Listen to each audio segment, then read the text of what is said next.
Hello everyone, welcome back to another stream where we do more SD Gundam. I hope I'm not all over the place here.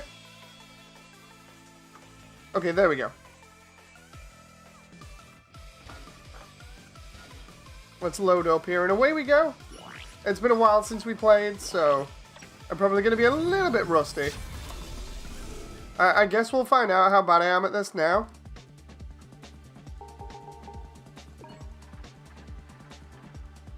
So previously we got up to, I think it was the Takadan area. Let's see, mission rotation, no. Invite only, yes.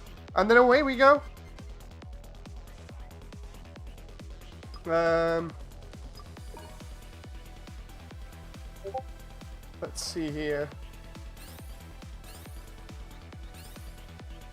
Trying to figure out which one of these I'd done on hard. I think we did all of these. Looking at them. They're all done, so it's literally just 7 then? Or did we? Hang on.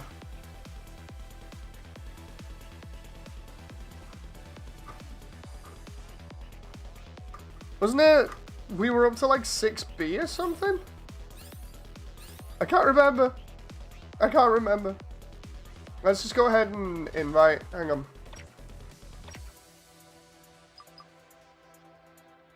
There we go. We'll open it up. I'll just close that for a moment. We'll open it up and get audio and XRAM in here. There we go. Hey XRAM, can you remember what mission we were up to? Because I kind of forgot because of how long it's been since I played this.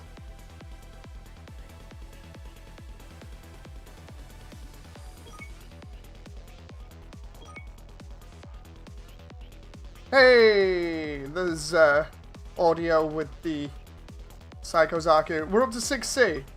Okay. 6C is that one.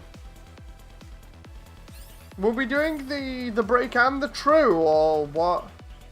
I can't remember. So I know previously we were doing like the breaks for all of them and then doing the trues for all of them. I think we were still doing the break for this, right? You can tell because of the stars. Did you finish 6B true? I think we did. Hey Axis, nice to see you again. Oh, I see. There we go. So it's double star if we've completed it on hard. So we need to do... Hey Dragux, nice to see you there. Shame you aren't on PC. It's nuts, like, we're doing the break on that on hard. I've seen it, apparently, according to Kakarot's video, it'll run on older machines, if you lower the settings, obviously. It's pretty interesting. But at the moment, I've got, like, a render going in the background still. It's like I finished rendering off the initial images, and now I'm rendering off the actual footage, so fun times. So I've got that going in the background. If it can run on Mathia's laptop, it can run on just about anything. He just had to drop it a lot. Yeah, but that's not fun for stream, is it? You know. Like, it's fun when you get to play with friends, yeah, but...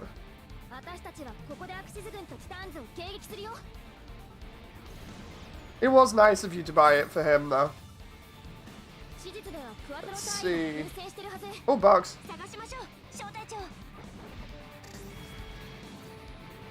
I love the way we've got both Thunderbolt suits and the God Gundam here. Oh. I was literally freaking out there. I was like, how do I lock on again?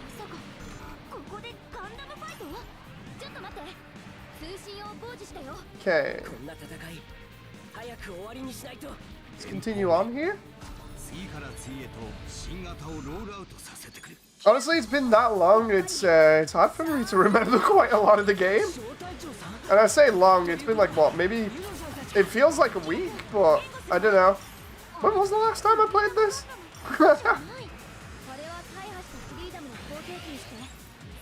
Let's get Shah's Gelgook here.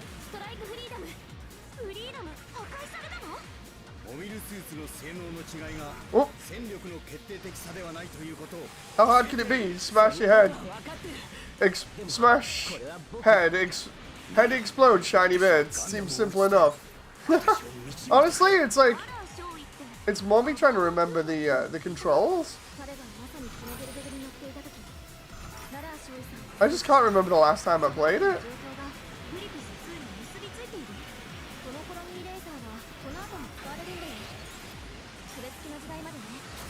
Exram's getting all the aggro right now.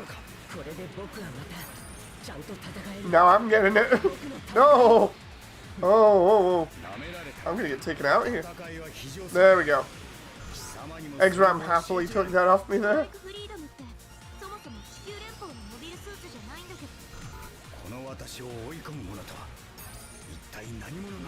Do a shield bash up in here? Oh, counted. Hey Rents! How excited are you for DLC 2? I haven't even played DLC 1.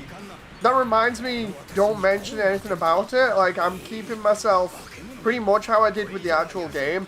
Apart from, like, a couple of suits that I know of already in DLC 1. I've not really spoiled it too much for myself. You know, I want to have the experience be as genuine as possible for you guys. So I've just been trying to stay away from everything. You know, I've had people mentioning comments already, like, dude, what's your opinion about DLC 1 and 2, and like, can you do a reaction video to it? And half of me is like, you know what, that'd be pretty cool for content, and the other half is like, actually, let's just not do that and just experience it for ourselves, you know. It's going to be so fun to actually figure out what's going on here. Like, I'm not going to play stupid. I do know what's, like, for the majority of the suits are available. But to be honest, it's going to be fun just having that initial reaction instead of, you know, everybody else's sort of shared opinion. You know. Well, it's kind of like, at the moment for me, it's kind of like when we knew certain suits were in the game already because of the trailers. It's like, I do know maybe like 4 out of the roster, but I don't want to look at any more than that. And the reason why is because apparently there's like, what, 2 per DLC or something? Like, I've seen images, but I'll probably forget them in like another week or so. Still no extra wing. Yeah, we had to make a spoiler channel in Discord to avoid spoilers. The temptation of getting mods to play with regular units is rising, says Dragux. Dude, just do it.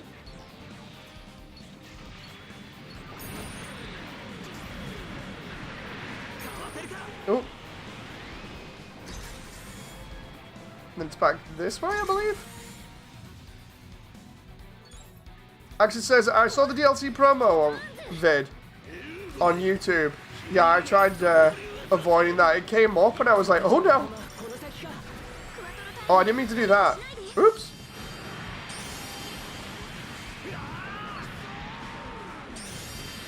It's a work in progress that is working on the bosses first. Something for like 20 a month because Patreon. Isn't Patreon in trouble recently because of something? I can't remember what it was. All I remember was seeing news. Did you ever try out the Phoenix? Yes, I did. I didn't really think that it was amazing. It didn't seem for me in such a manner, you know, like, for instance, my playstyle definitely suits the Command Gundam and the Thunderbolt for switching out fast. I didn't really like the cancel out for the Phoenix. It seemed a little bit more limiting.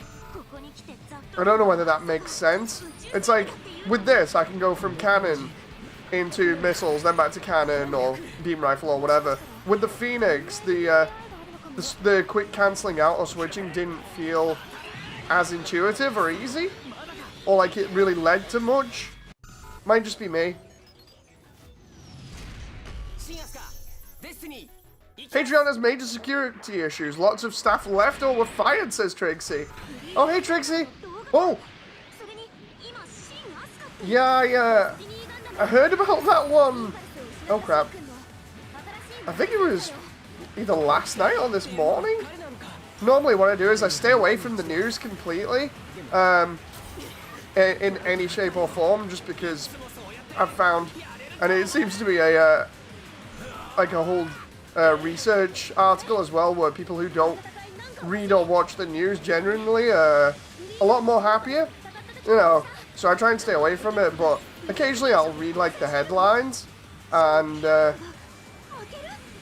was in the headlines. Because normally I try and avoid it just to, like I said, stay happier, but on the odd occasion I'll try and remain a little bit up to date with current events. It's kind of a case of just blocking out most of the depressing stuff, and then away we go, and I've found that it actually works pretty well.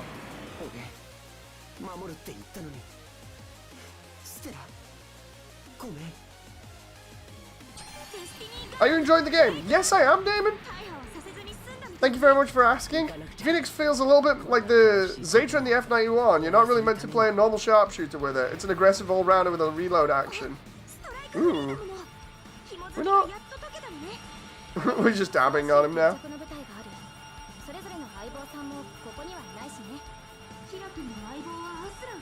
Dragox says, Gatherer Jim got major overhaul to his damage output. Ooh. Always dab on Shin. Heck, we've dabbed on everybody we've come into combat with. Pretty amusing. Oh. Yeah, it's like I said, I'm actually glad that I didn't dive head first into this, you know, as in like I didn't go all in, or rather I was forced not to because of that injury from the Night Gundam. I feel like not exhausting this in like the first week has definitely made it a lot more enjoyable because I can get more out of it while DLC is coming out. You know. Oh. So it's like I'm still having as much enjoyment on this as I did when I first got it.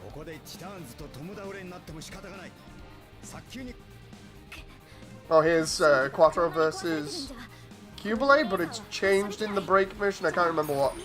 Isn't it Master Gundam or something? I can't remember.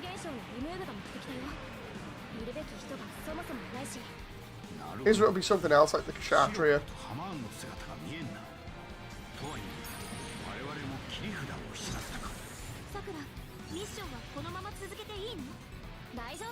trying to remember what we fight here. It's weird. Oh, box.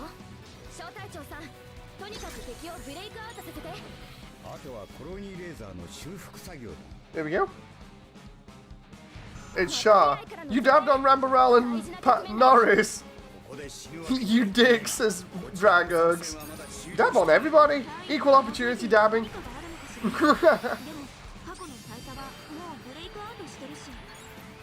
Oh, totally messed that one up.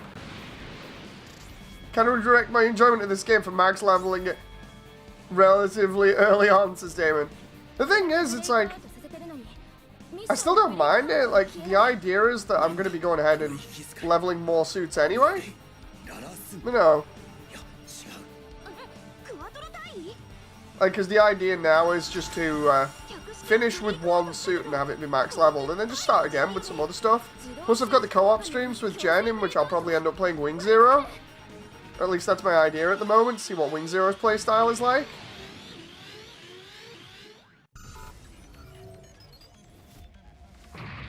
Oh, it's the Sinanju? No, sorry, not the Sinanju, the Sazabi. God damn it. That's twice I've said that? It's twice I've said the wrong suit. And the fan base screams internally.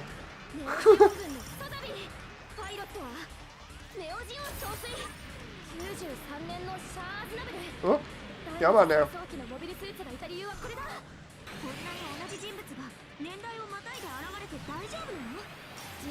I'm just not going to get too far away so I can continue shooting here, and then away we go.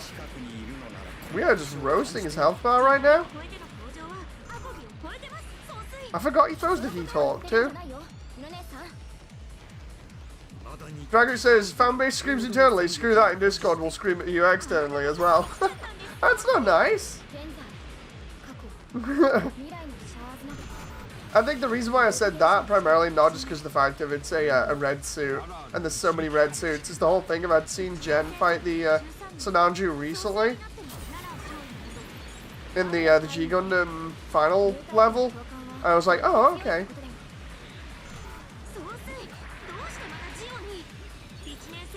Trying to get a reload there, but I couldn't.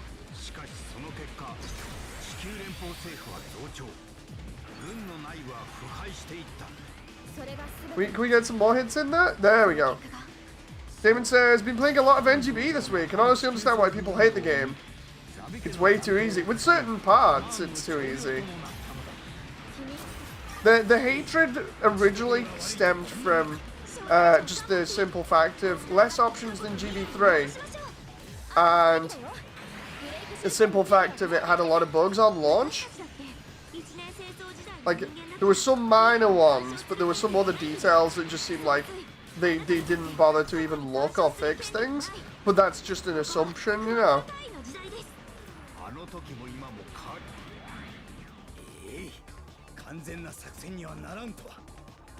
NGB's back on sale, says Dragux. Oh no.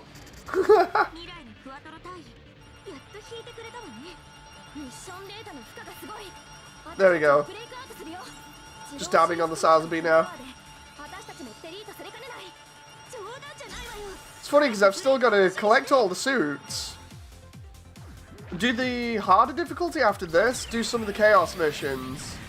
And I can't remember what else is left.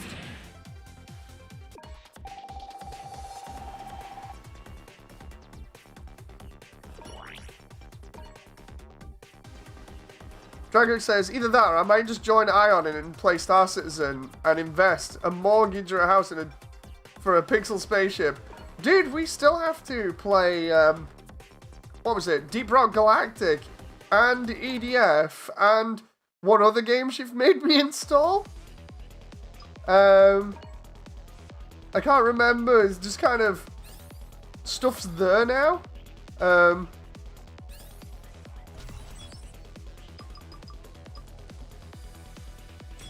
Didn't you say, Dragos, didn't you say your EDF 4.1 file is like corrupt or something and you had to start again?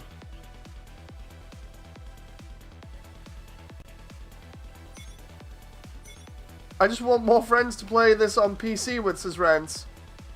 I mean, like, the Discord's got plenty of people if you want. Dragux is more than happy here to join in. He'll join in with anybody at the bat of an eye if you turn around and just mention it. Anything to get away from the horrors of GBO2 not being on PC.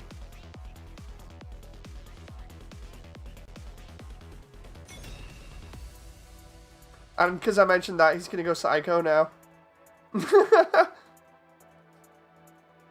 Oh, I see that. I'm going to uncensor that. I love the way that was censored as well. Maybe it's because it was all caps.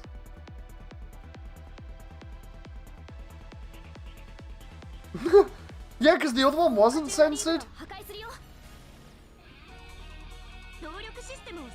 Oh, there we go. We've got the Wing soundtrack on in the background, or at least a cover of it.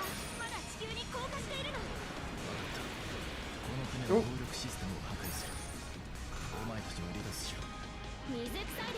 Oh, come on.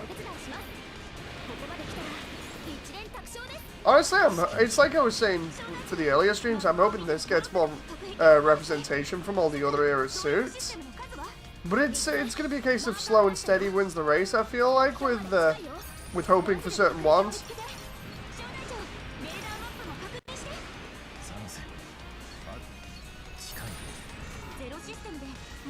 Trixie says, depending on how it goes, you could possibly even see GBO3 on PC. That'd be cool. I'd like to know what GBO3 has in it, you know, if they announce it. It's back this way? Oh no, wait, that's that's money.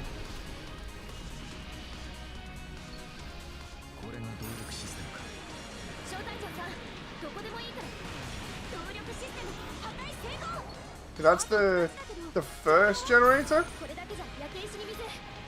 I'm like partially fighting, partially reading chat at the same time. Ooh. I'm like having to look at each one. So that opens this door, I believe? I love the 2G Gundam suits here, just going in and wrecking everything.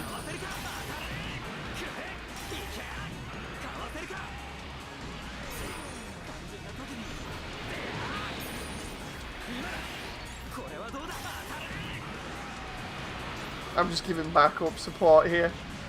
Oh.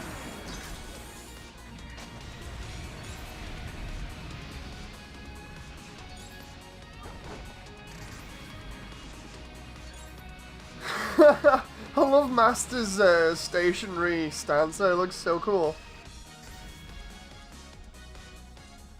Ren says, if there's GBO3 and there's Gacha, I'm not going to play. There probably will be.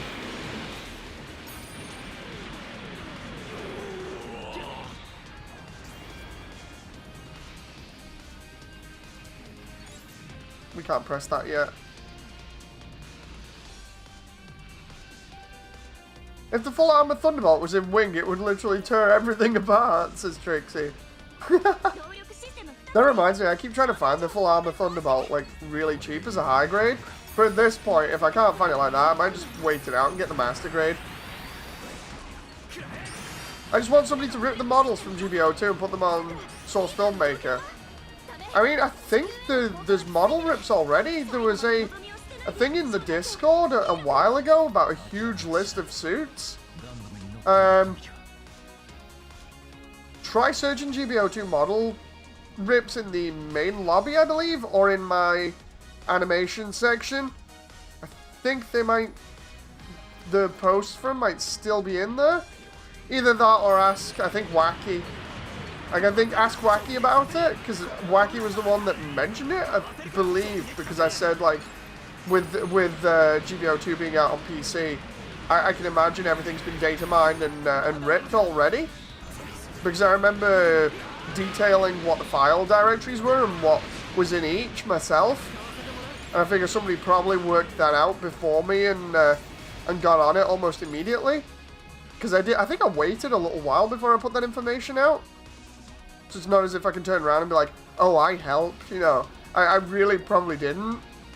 But for the general user, at least they know what's in each file that they actually installed. Can probably kit bash them, Dave. Might be cheaper, says Damon. Well, the idea is it's like I want to try either just having the full armor Thunderbolt hit high grade, or I want the like an SD version like this. If they turn around and release like an SD version without me having to mod it or kit bash it, I'd be really happy, you know. But the problem is they probably won't, so it's sad to say as well, because if they turned around and said, you know what, all these suits here in this game we're releasing as part of a new SD line where the color separation will be as good as entry grades, it'll cost a little bit more, but you get better quality SDs. I would be on that in a flash, you know.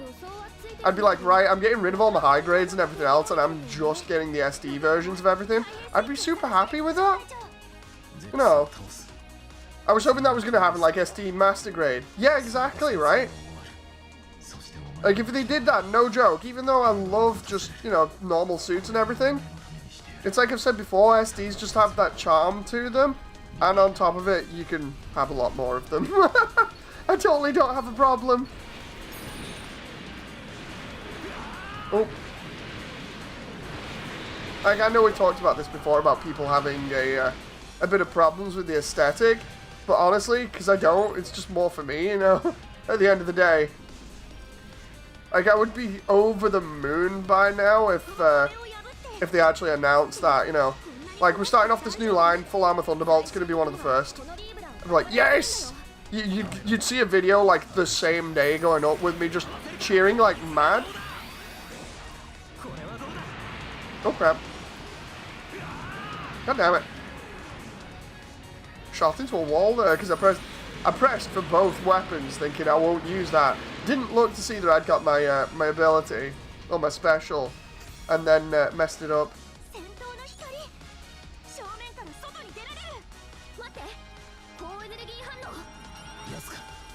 Here's Epion. Here's one for you guys. I don't actually remember anything from the trailer actually taking place in this, and by the trailer I mean, you know, like the intro. It seemed like the intro is totally separate to the actual events in the game. I would love to, whoa. I'd love to see the stuff that happened in the intro actually happen in the game. No, it's kind of a bummer that it doesn't.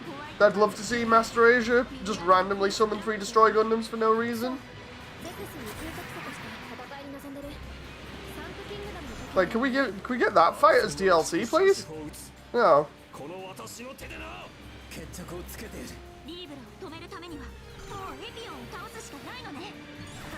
I'm gonna jump in here and do a bit of melee, even though it's not really my suit's thing.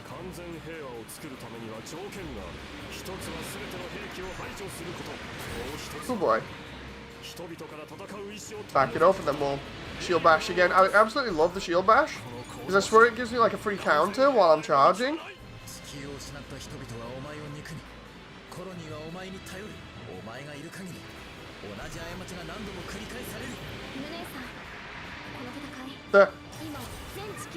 We can hit him really hard now and get pushed up against the back wall, and then do the same thing again.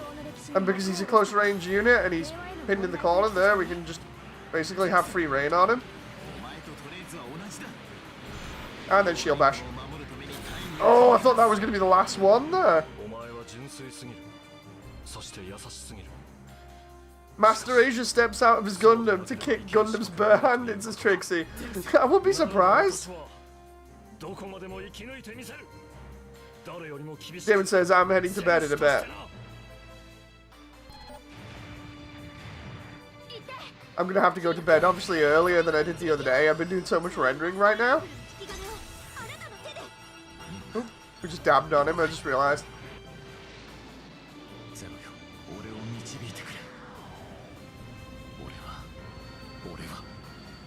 Love this bit in English because it's the only bit that Hiro actually has any sort of emotion in his voice acting. I think it's probably the same in Japanese. Intentionally by design, but I think I'll finish your stream and then watch a movie and then to bed, says Damon. Thank you very much, Damon. Here we go, we got some Epion parts here. Even though we've got Epion, I believe. I just haven't used it.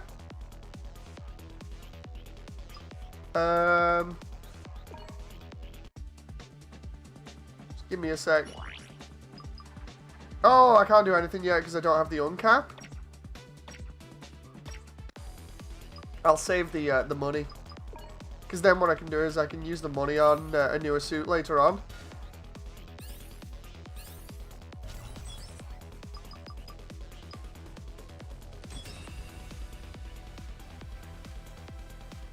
Trixie says the trouble Wing had with the trouble Wing Zero had blasting 1/4 of Libra. How much trouble do you think it would have with half of Axis?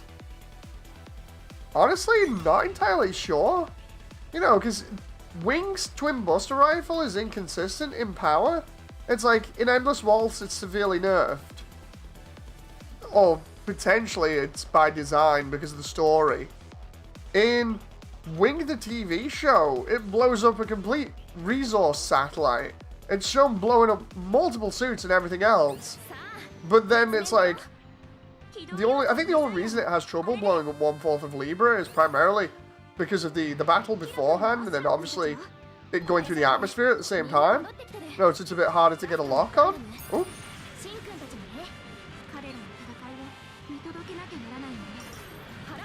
But yeah, you see it damage stuff massively early on. Because that's to give you that impression of, oh boy, this could destroy anything, and it completely outclasses everything else. Oh. Let's reload there.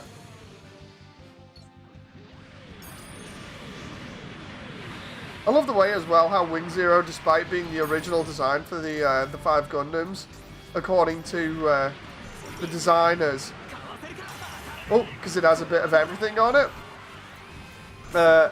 Despite being the original one and the older design, it's literally like way more overpowered than anything else.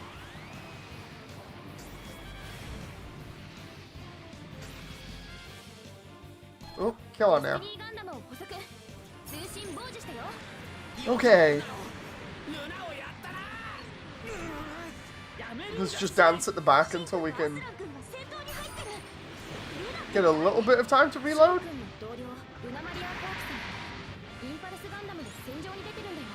There we go, shield bash.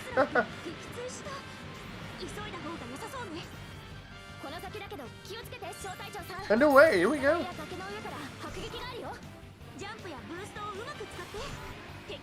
Oh, that Zaku Phantom did not like getting hit in the face with that beam cannon.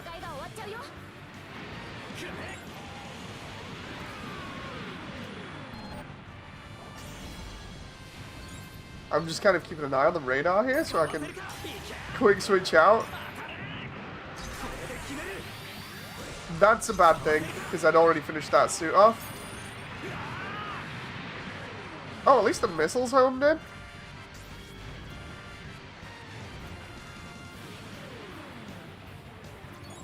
Oh, I thought that would have been a red, like a group of red currency, but apparently it isn't.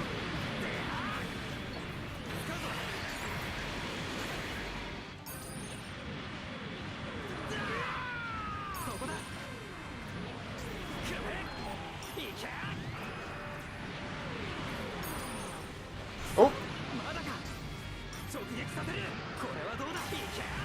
Come on now. Getting hit in the back by a Zaku Gunner, I think, here. Oh, there he is. We'll just deliberately go in like this and then try and... Oh, crap. I was going to try getting him up in mid-air then, so I could air juggle him, but we can't. So, let's go this way. King Looney says, hi, is this the new Gundam game? Yes, this is recently out, like this month, I believe. I think it was the beginning of this month or end of last month. At maximum, it's not been out more than, say, 3 weeks, I think.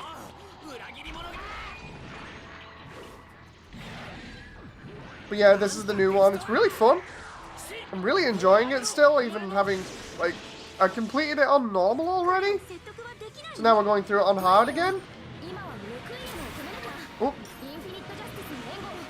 There's the Destiny Gundam. Oh. Oh. That moment where Shin is getting air juggled by everybody here. Oh. I saw him there. Omnidirectional guard will help there. And then... Oh. Oh, we still got him in mid-air there? Oh, we did for a moment. Let's try and get him with this. As long as he doesn't go out of my range, I'm fine. There we go. I think we got him. Oh. He really doesn't like me now.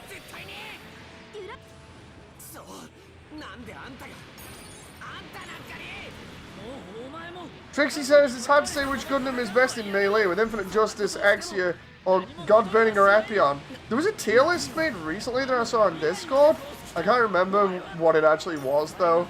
I'll have to go back and maybe take a look. Is the PvP? No, there isn't, just co-op. Hey Crimson, nice to see you again. Oh crap. That moment where I'm trying to join in on the air juggling. Oh! That moment where we're juggling him and I hit him with the beam cannon in the face. At point blank. I completely missed with the satellite cannon, says Audio. Oh no!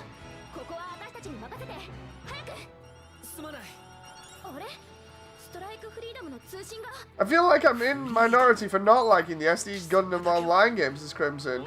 Or SDGO? It would have been much better if they'd have had PvP, says King. I don't think so. Like, it would have been nice having it as an option, but it's still really fun for what it is. Yeah.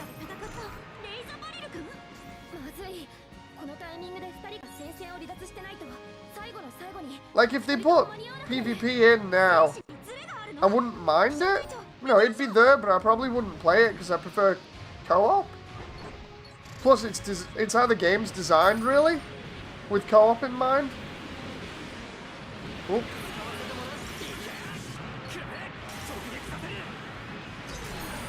But it's really fun playing it with friends on co-op anyway.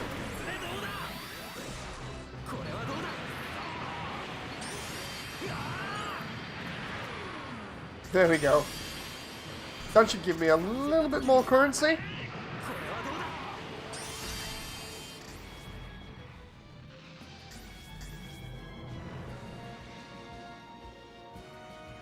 This way, I believe? Crimson says, seems like everybody was praising it, yet all it was PvP stun lock chaining. I mean, it kind of sounds like GBO2 a little bit. Stun locking with a high-powered weapon and then leg breaking. Rinse and repeat. It's even worse than GBO2 stun lock. Ah. Considering I've seen one hacker in this, they can one-shot bosses. I don't want PvP now, this is audio. Oh great, so we've already got a hacker in here?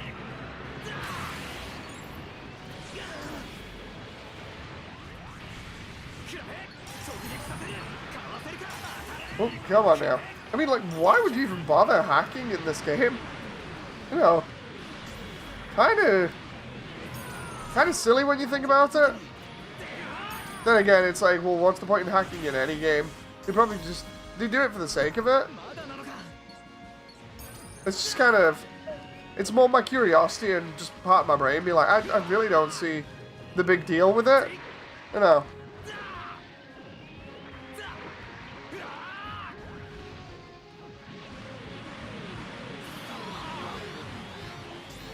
There we go. Oh, I need to get those parts over there. Oh, here's Rao.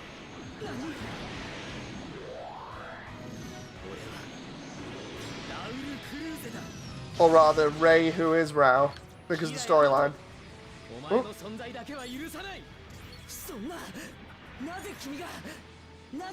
Oh, I can't get that box there either.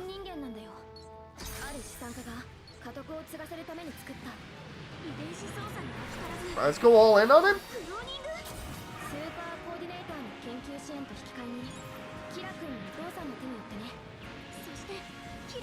And then we'll do everything else here.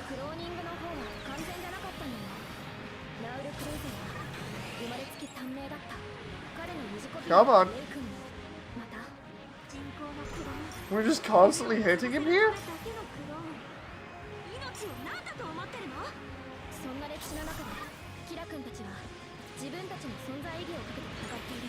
Oh, I was trying to help her juggle him here. Oh, I may have screwed that up though. I was doing just normal attacks to try and keep him in mid-air.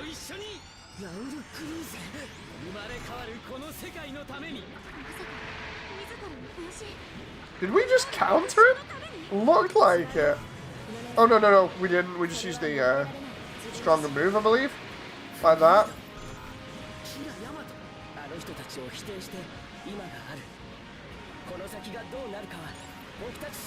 So many explosions and other things going on right now.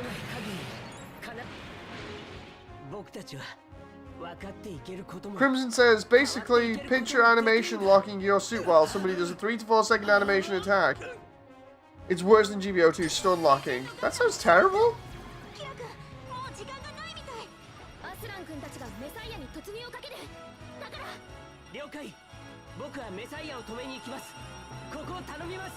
Joining the boys to dab on Ray here.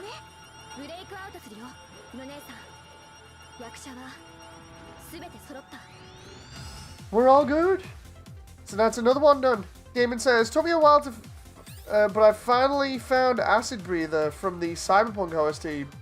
Heard the slam song on the game and I've been searching for it ever since. I can die happy.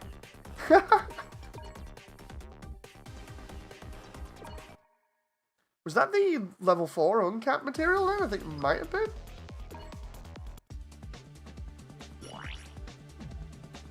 No. Not yet.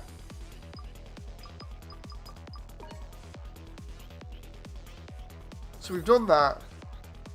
Need to do this one. And then we're on to the last chapter, I believe, after this.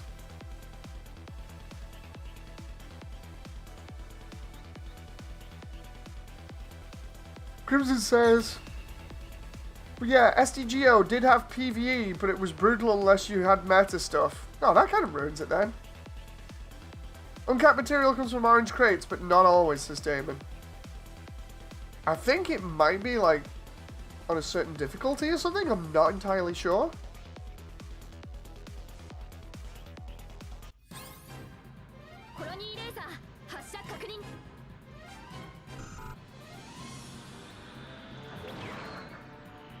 Hey, here's the Cubile.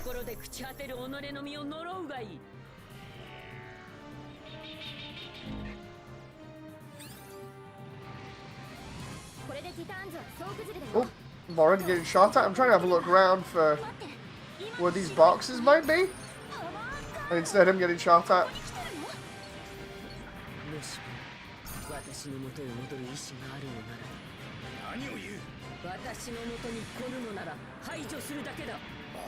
Oh, there we go. Juggle that Gaza C there.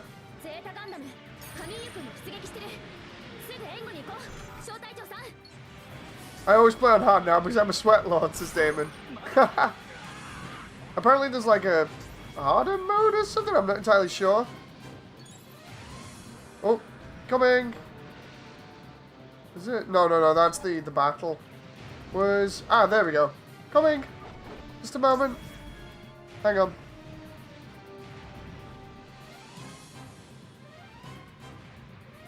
Okay, so what's over... Is it a box down here? Oh, thank you very much, X-Ram.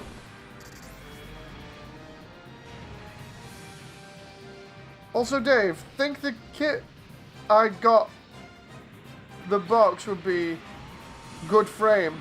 Oh, the Phoenix? You mean, or am I thinking about the wrong thing here?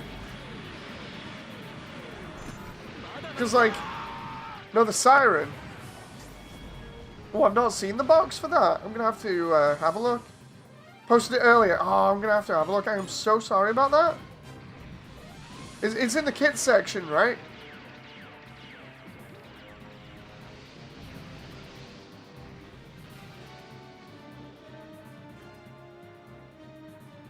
Like, I don't want to sound like I'm not interested, because I really am.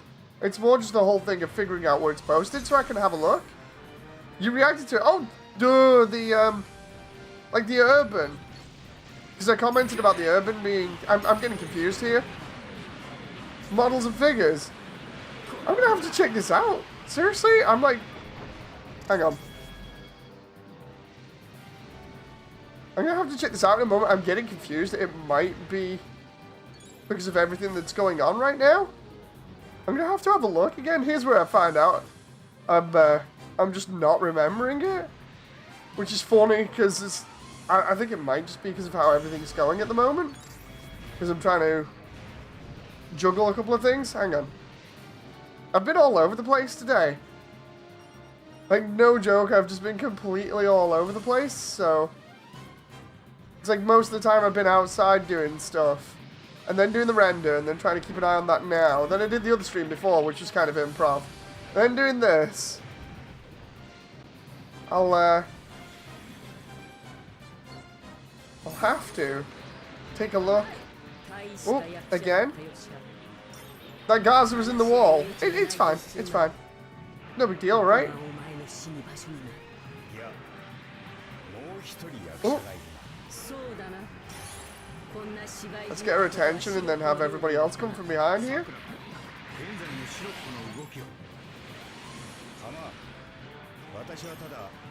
Because it's such a small area, we can easily take out the Cubile.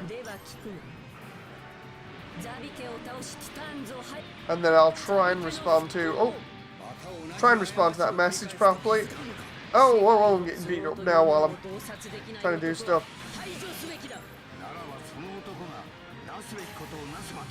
Come on now.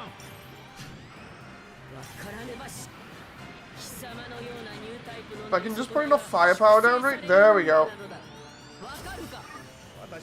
You know, the full armor Thunderbolt could probably be a threat. MS-wise in Zeta, says Crimson. Yeah, somebody else said that the other day. I think it was Trixie. I need to grind the hard mode chaos missions, says Blitz, but every time I try to do the game, I get dragged off into nonsense. You'll be able to do it eventually, Blitz, when stuff starts being a bit hectic for you.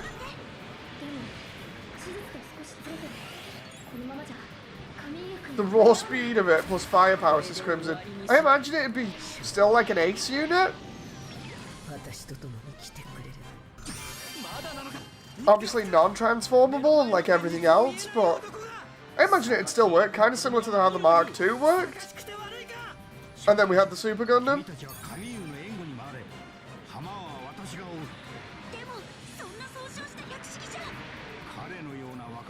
Oh.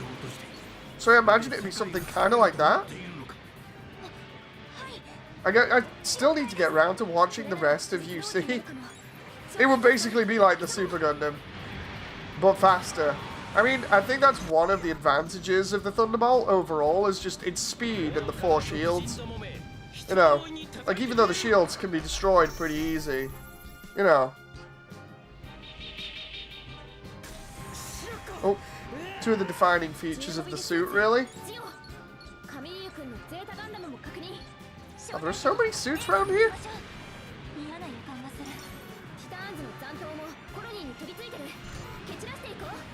Come on now. I just want to be able to check out this post so I'm not sounding ignorant. Oh, or like it didn't matter, I just seriously can't remember right now. Even though I did react to it, apparently.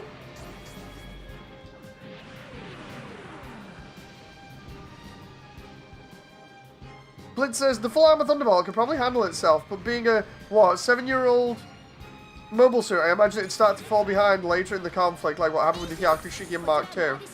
Most likely, it sounds plausible as a, you know, sort of a decent scenario for it, instead of saying, oh yeah, it'd definitely make it all the way through. Like, because we've already seen it can be defeated in Thunderbolt anyway with just either sheer luck or just getting it in the wrong place at the wrong time, or the pilot just making mistakes. So it's not like it's invincible. Oh crap. Hey Ember! Oh, oh! I can guard that. And then heal. You still won't want to tangle with it? Oh, definitely not. That's why I like the Thunderbolt. It's an interesting add-on that improves on the original Gundam design, while being completely ridiculous and intimidating. It's nuts.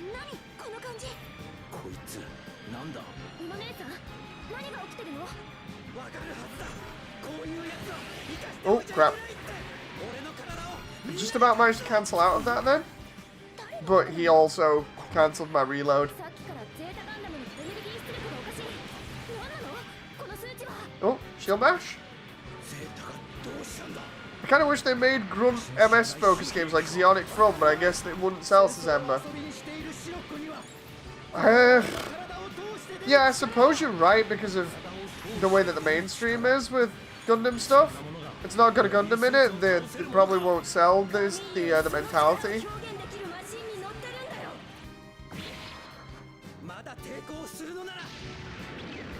Hey, here's the part where Camille rams the Zeta Gundam into the O.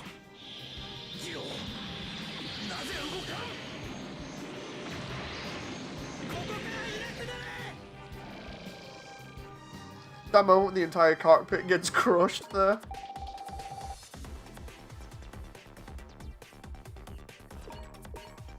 So the Psycho Gundam would wreck everyone, since the Psycho Zaku is better than Thunderbolt, says Damon. Potentially, yeah. I can imagine the Psycho Zaku and the Thunderbolt doing really well in Zeta era. Right, I'm just gonna quickly check out this post in kits before. Seriously, oh, there it is. Did I react to it? Oh no, I didn't react to it apparently. Oh, it looks so nice. Yeah, definitely, I'm in agreement with that. Definitely, I'm in agreement with the idea of framing it. It would be so nice rather than just like putting it on a shelf and leaving it to just rot there, you know.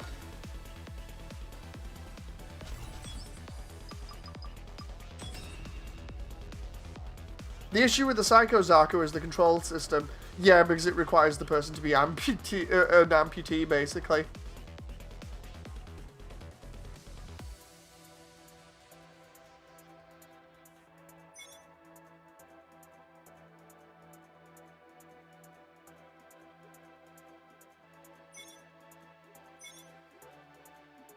Hence why I suggested the full armor Thunderbolts as Crimson. I mean, you could always do it another way.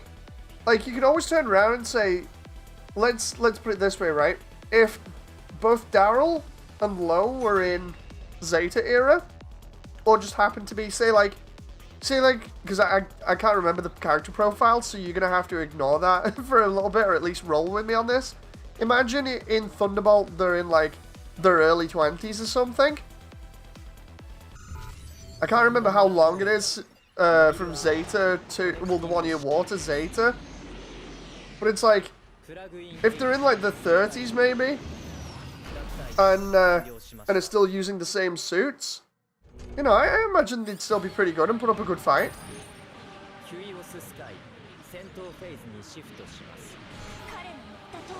Oh. God, I remember this mobile armor from the first time we fought against it. Hey, Classic!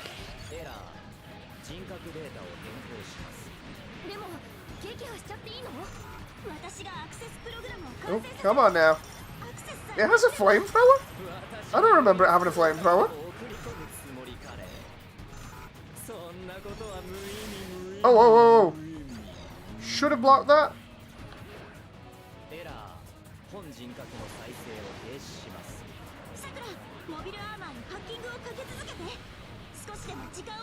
Come on now, the problem with this is I don't have enough to reload. Let's...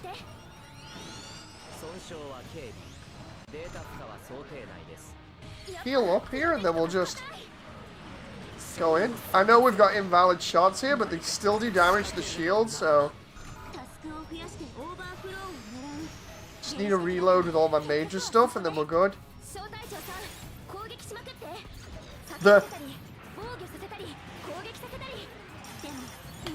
I can literally just swap out between everything here, including the double beam rifle. Oh, come on. Oh. He has twin flamethrowers? I thought it was one for a moment.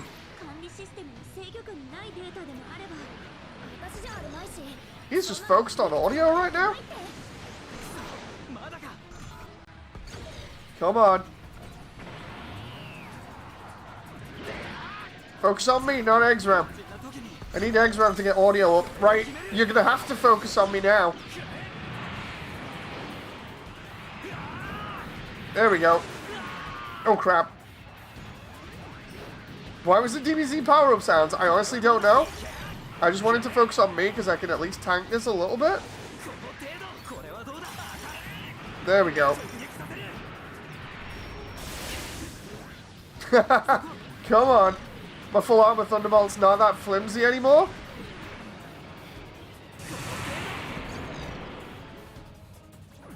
I can just sit here and tank this if I need to until I reload. There we go, come on. Let's get some shots down range. Try and get his attention.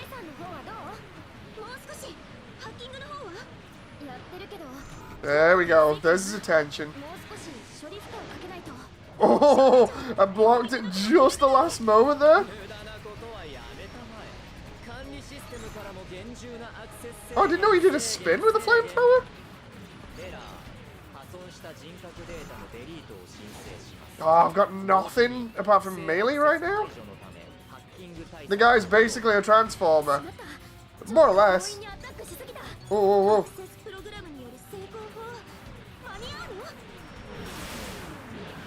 He just zooms around the entire stage really fast. There we go. While he's like that, I can really do some damage. Or at least hit him in multiple areas. Come on now.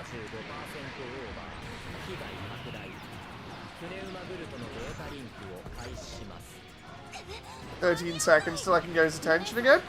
Wait, did he just turn into the spider mode, or was it another move that I haven't seen before the...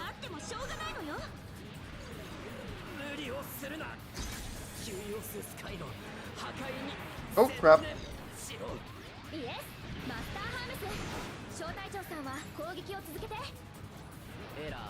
Now! Don't move too much and I'll get your attention in no time. There we go. Oh crap. Oh, good job I tanked that at the last minute.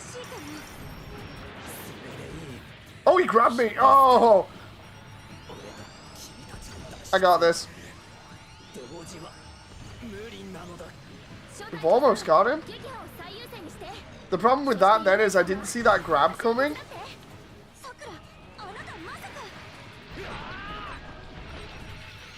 Come on now. I'm like shield bashing him in the face there. Oh. I have no clue what that move is. It literally looks like he's just lying down on the floor.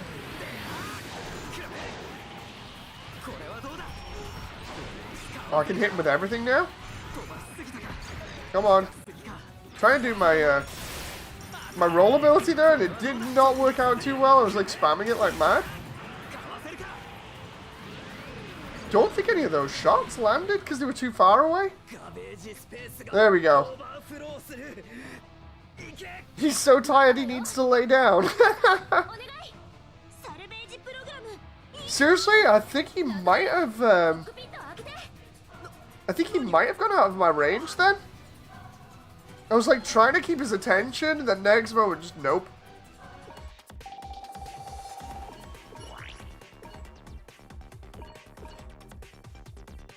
Hey, we get Latreia blueprints.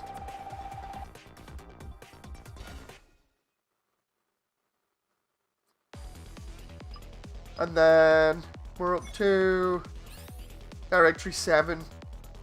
Ooh, so we'll do this in order here.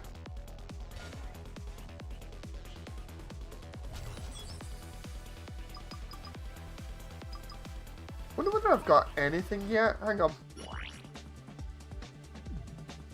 No, I still don't have anything. I wish I could uncap the full armor.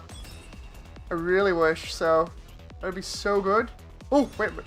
I was gonna say, wait a minute. I'll quickly check what parts I've picked up, but I think I bugged that out there. I pressed circle at the last minute after it had accepted everybody, so there was that UI overlay that kind of messed up. Oops. I did not mean to do that.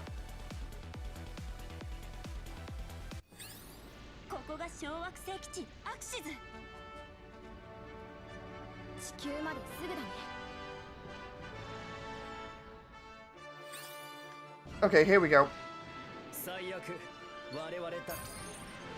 Wasn't this the one with Regan Glaze Julia? And I think this is on there. I saw Jen playing the other day.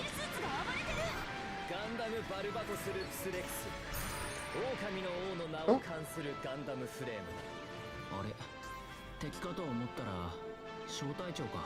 This way through here and then down here?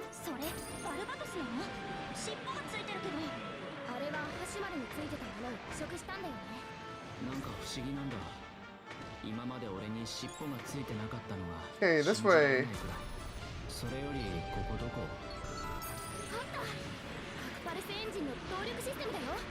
We're just going through and just demolishing everything here?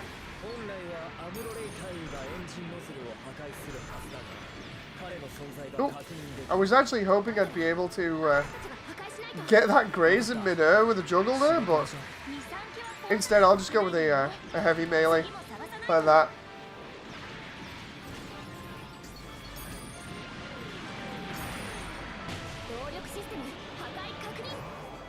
One suit that I really would love to play in this, and it's sort of like SD, almost like a converged form, would be the narrative A packs rather than the C packs.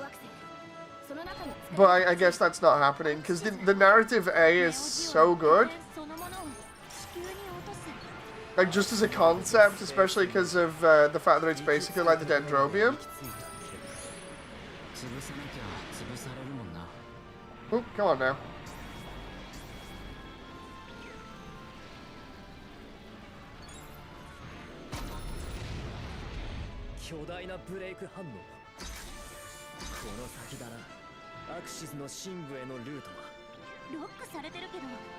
I can't remember which way to go in here.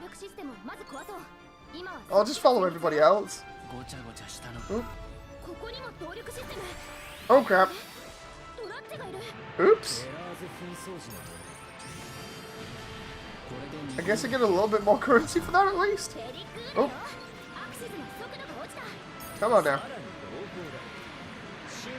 Shield bash into a little bit of a melee while I'm reloading some of the weapons here.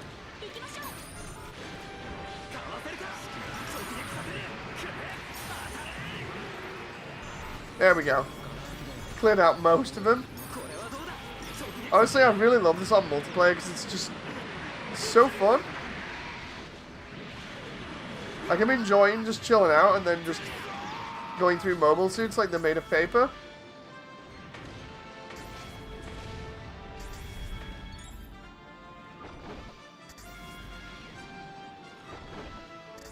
I don't remember whether there's a switch in here or whether it's just that generator.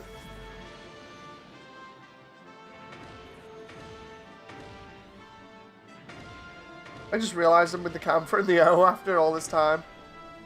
I didn't really look at the menu screen for what suits were being picked. Oh, here we go. I think this is Julia.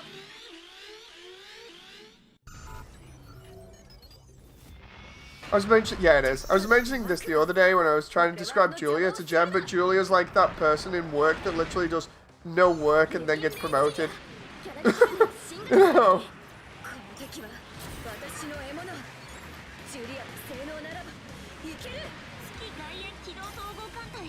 Oh. Come on now. Still a better character than Eok. I mean, true. Eok's whole trait is him just being annoying, but Julia's not that much better. I think it's more infuriating with her, like, at the end, because, like, the entire time she wants to be used to the faction that she's supporting. That's fine, but that's practically all that she mentions at any point in time, really. She shows interest in Vidar for a moment. Oh, and then she's basically just a jobber in the background, you know, and then she steals the kill at the end and claims all the glory for it. It's like, dude, seriously, what are we doing here, you know? Oh, whoa, whoa. Julia didn't like that. Julia is the person who sucks up to the head guy and then gets beaten up and then gets promoted. But seriously, when you think about it, she's the subordinate to Vidar. And she stays like that for more or less like the entire show. Oh crap. And then right at the very end, she kill steals from Mika. And this is after basically admiring Mika's, oh crap, and Mika's battle strength. And acknowledging she probably can't win. And then even with her new suit, she gets smacked out the way really early on, as if to just be like, stay out of our fight, you're not good enough to be in it. No. And then she still manages to sneak in and take all the glory and everything at the end. It's just, her storyline is just kind of frustrating, like, as much as Eok's for me, because whereas Eok is, like, all kinds of disgusting as a person, you know, at least there's some satisfaction with his storyline's conclusion, whereas with Julia's, it's not satisfying in the slightest, you know, and I honestly don't know anybody that actually likes her as a character. I hate Eok more because 90% of the issues are in the second season or is doing. Yeah, basically. Eok's like that guy that causes all the trouble and then never takes responsibility for it.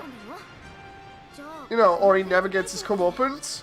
But the thing is, we actually do get to see him take his comeuppance, you know, which is why it ends up being satisfying. Ooh. Like, sure, he messes up, he wakes the Hashimal.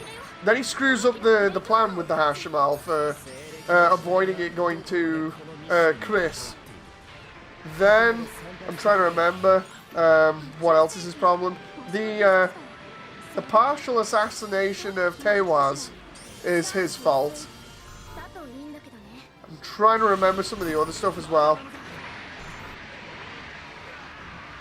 Classic says, on my podcast, going to talk Gundam news and what happened with my arts this weekend for tomorrow. I'm going to talk about Mass Builder. That is sad what happened. The news you brought up, my heart goes out to them, says Classic. I hope it's a good podcast, by the way.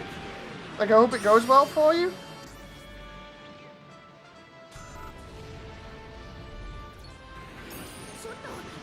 She's obviously liked because she's in so many Gundam games, says Damon. That's what I don't get, you know. If he had never took that step, the Hashimal would have never woken up. Oh, yeah.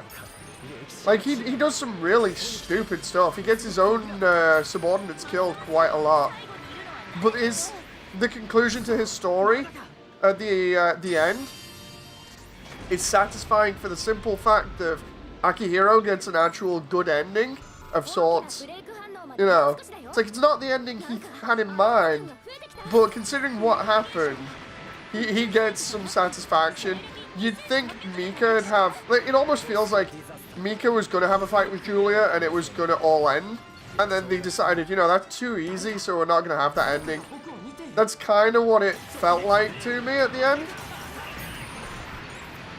It's like, we don't want to have Mika beat up Julia because it's already kind of been shown that she's outclassed by him. And then they just have Mika end up getting railgunned. Or dying slaved. You know, basically it's a railgun.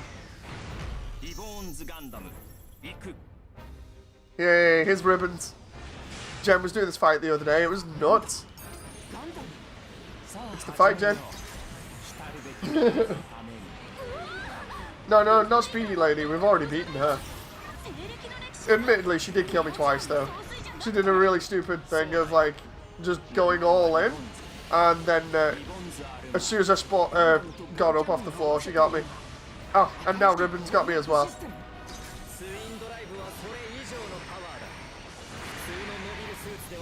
Thank you very much to Eggsram for that. Let's aggro him again.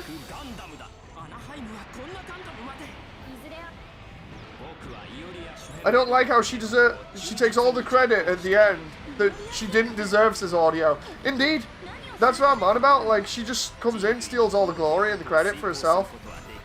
It's just like, dude, seriously, that doesn't make you likable in the slightest. That's literally like pity points, more or less. It's like, oh, you did good. You survived the final battle. Well, here's a gold star for you, or a sticker. No.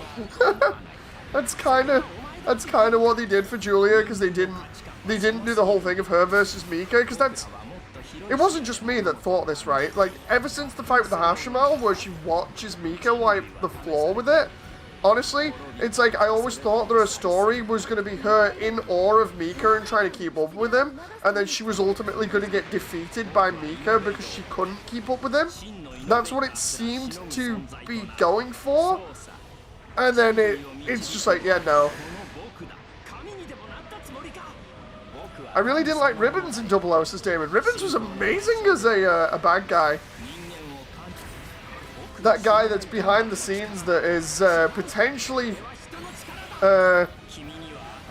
is the main cause of everything, that's just working behind the scenes to backstab everybody. Love that type of character, especially with the way that Double O ended. That was really good. Let's read more into chat here. Technically, the stuff at the start of Season 2 was tied to him, says Crimson. Oh, the infiltration of Tekkadan by, the Earth Branch, or the supposed Earth Branch.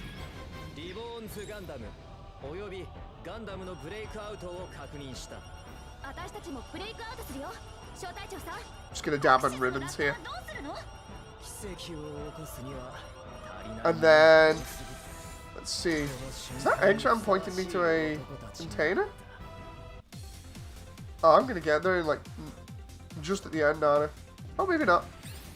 Oh, there was. No! Sorry, Eggsham. Let's see. Gun says, let's not forget the guy was a terrible shot and wasted several rounds of that large gun. Yeah, like the smooth bore gun looking thing.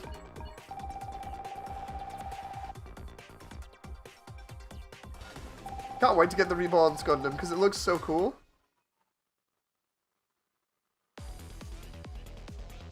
He needed a slower end, says Crimson. Eark, I think he had a pretty slow ending, but I think it, you know, it could have been a little bit more satisfying for everybody for him to just have a little bit more, you know, in terms of what happened to him. We've already done the IBO missions on hard, so we're up to the G Gundam stuff. The Hashimal incident was a complete misunderstanding, which IMO set McGillis down the path that happened. The second half of IBO, just because of that, and then what happens after it, just kind of went nuts. I didn't really expect it to go in that kind of direction, and it kind of just... That's why I say it kind of dropped off for me. Mainly because it's like, it just seemed like it jumped shark a little bit on its own story.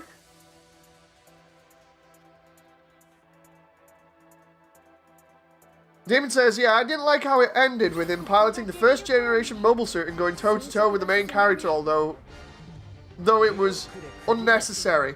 So, for that, I think it's kind of like, you know, with the whole thing of the difference between the mobile suits. At that point, I think it's because Exia was repaired and wasn't really any sort of different to what it was in the first half of Double O, other than the condenser unit. You know, so they probably built it up exactly how it was to specs and didn't upgrade anything apart from the GN sword. So I don't think it was too bad a matchup, potentially because they had a proper GN, well, a proper GN drive in the O Gundam again, rather than a condenser unit. But honestly, I can't remember too much about it, whether the different GN drives were stronger or what. Because didn't they have a couple of new ones that were made for the newer suits? Because there was the O Gundams one that was implanted in the Double O Gundam, and then there was a completely new one from Exia, I believe.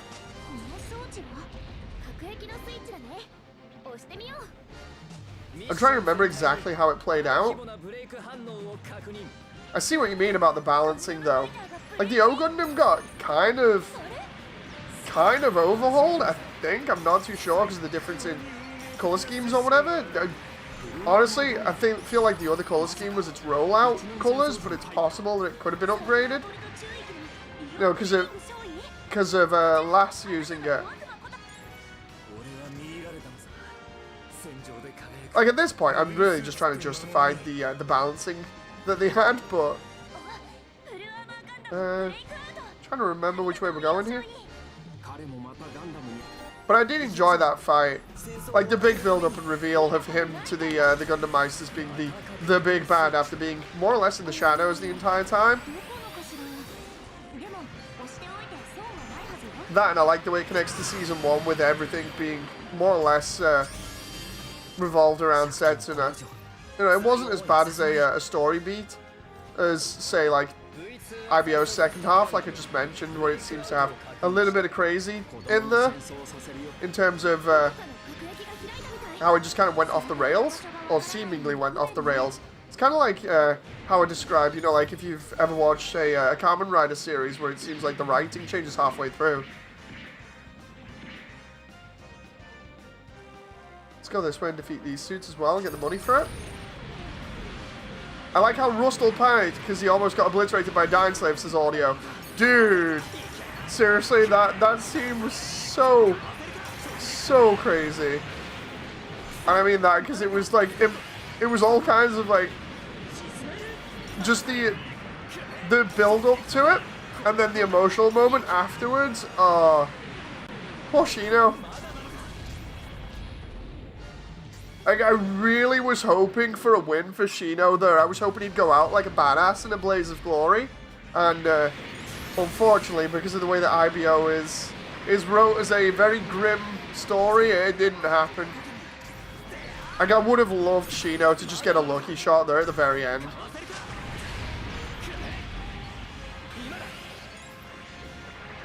On the other hand, one of the more emotional moments for me, and that was watching Naze and his second in command go down. That was heartbreaking for me because of how Teiwaz supports Tekkadan throughout the entire thing. Like, no joke, that for me was really impactful. I was like, oh no, because they were basically my two, like a couple of my two favorite characters in it. They were really likable, and I'm just like, no.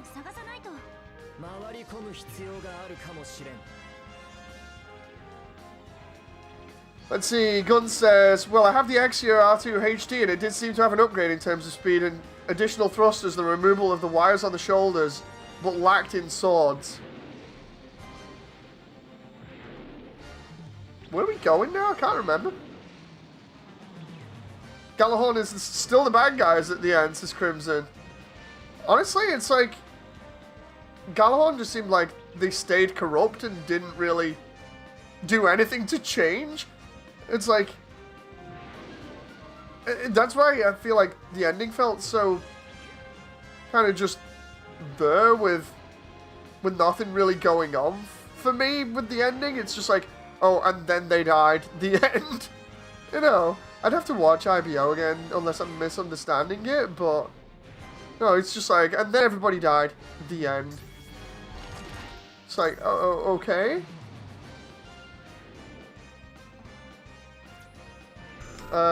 Damon says, I really loved the series of Double O. I'm not a massive fan of how much ribbons fell off the wagon.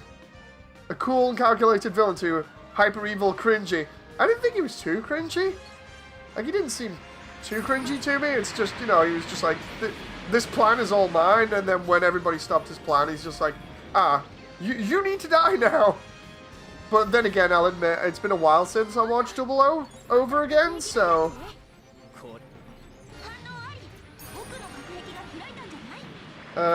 Audio says, that was actually the first and only time Rustle broke his character. Yeah, from being the seemingly cool and calculated guy that's in the background, working everybody. Like, maybe I'm wrong here, right? You guys can tell me, or we can go over this, you know. But with IBO, I felt like the first season was like peak IBO. And the reason why I say that is not so much because of the action scenes or anything, although they were good, but like the story for me. I always like simple stories or ones that I can follow at least. And IBO's first story is just kids that are mistreated and are literally child soldiers find that they can live life or find meaning in doing their own thing, trying to be their own people and trying to treat everybody better and provide a family for each other. I don't mind that. That's how I interpreted it. You know, like, every action that they take has to be for the sake of the family, or at least the unit that they've created, and they're all looking out for survival. You know, that was easy to follow for me. So the journey was them going from being beaten up and being abused by everybody else to being able to stand on their own 2 feet. That is easy for me to follow, and that happened all in Season 1. Season 2 was like the downfall of them, of how many stupid mistakes can we make over the course of being where we're at, you know, like where we need to be. Because there was that whole thing of Augur's always trying to find a place for everybody. They found that at the end of Season 1, and then instead there was a lot of mistakes when they tried to expand that caused the downfall. And I think we mentioned this in like one of the other hard mode streams when we were farming, but that fall from grace, there was a lot of like mix up in there with, we're going to throw the mobile armor storyline in, we're going to have the downfall of Teiwaz, we're going to have a lot of backstabbing, we're going to have the third Gundam frame that's going to be found like halfway through. We're going to have the mobile armor storyline seemingly come and go really quickly, which I found surprising, because that was honestly the most important and arguably the most interesting part of Season 2, was finding out more about the history. Because I thought, honestly, it was going to go more into the mobile armor storyline and be like, okay, the ending is going to be them fighting a mobile armor or a series of mobile armors. That's how it felt like to me. But instead it's like, no, we've still got Rustle, and because Rustle is there in the background, and because they used the railgun on the Flauros to beat the mobile armor, it gives him an excuse to spam railgun till the end of the season to get rid of Tekkadan and Teiwaz. And it's like, dude, what? You know, Galahorn were in the background all this time, basically doing nothing and just being jobbers, or at least that's how it felt to me. And then next moment, they're the final bad guys yet again, and they get the upper hand, you know, due to all these stupid mistakes and other things. And I'm like, I don't particularly like the way that this is wrote, because it just seems like it's kind of pulled out of left field, and it's why I feel like Julia's story just goes nowhere, you know. Because when you look at it from that kind of an angle, it really does seem like Julia just appears. She's there as a jobber in the background for Vidar, and that's it. Like, Vidar and McGillis's conclusion, that's not too bad. I understand that. They need some sort of fight at the end. You know, that's okay, the sort of rebellion against Galahorn. I can kind of get behind that, but some of the other stuff in it, it's just like, where did this come from? Where's it going? Why does this not feel satisfying? And it's not because Tekkadan ends up getting more or less completely wiped out. At the end of the day, it's like you knew something bad was going to happen. It couldn't stay like that forever. But I don't know why, it just doesn't feel as satisfying. You know. I agree, I feel the same. It needs something else for the ending, says Classic. It is sad. Like, I like the sadness to some parts of the storyline in that. You know, where it's like, okay, this had to happen. It's incredibly sad, but this is the conclusion of it. I don't mind the conclusions because they really are emotional, and it shows how much you're invested in the story if you really get impacted by those parts. You know, but at the same time, it's like, there's just something not satisfying there, and I don't know what it is that just didn't connect with me that well.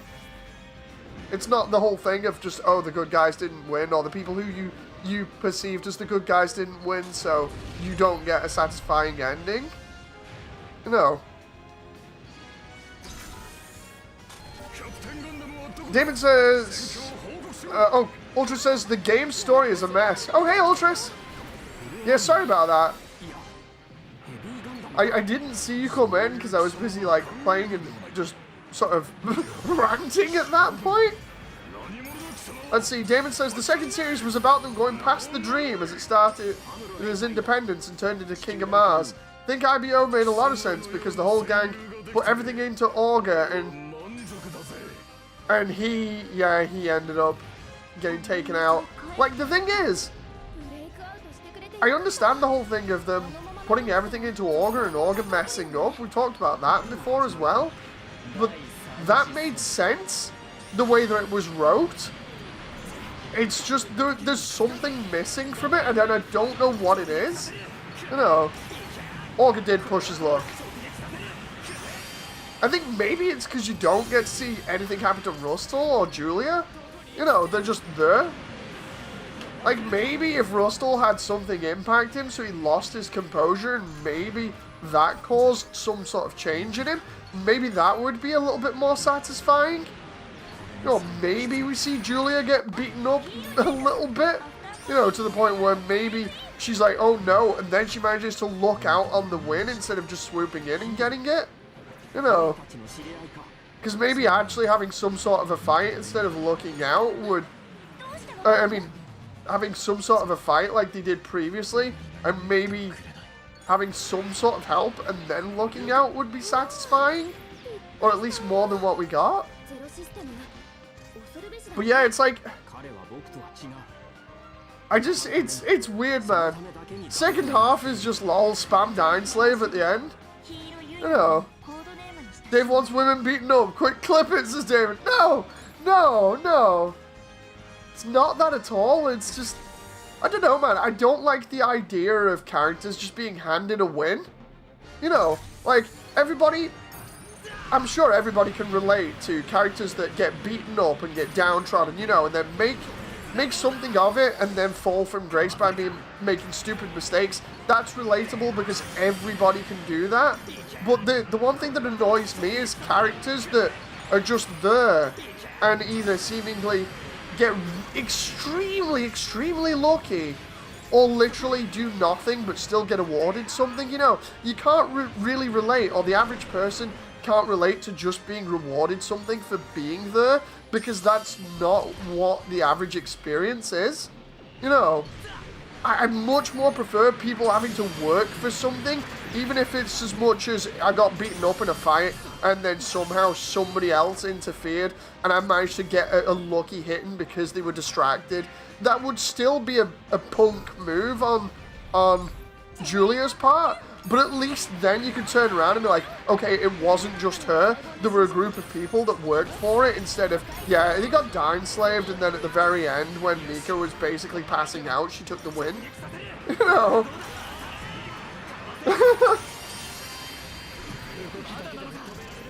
Rustle controlled and mobile armor. A Rustle controlled mobile armor for the final battle would be kind of interesting. It says Guns. Would kind of show how corrupt they are, and as far as they go using murder angel bots to cement their way. Like, the thing is, you could have it done so that they actually just stay out of it and watch Tekkanen work their asses off to beat the mobile armor, like they did. But maybe Tekkanen get beaten up way more, so then they swing in when they're really weak and get it then. That would be way more understandable, you know. Because then at least you'd be like, okay, they did a really punk move of doing that, but the way that it was played out, at least Tekkanen really worked for the win.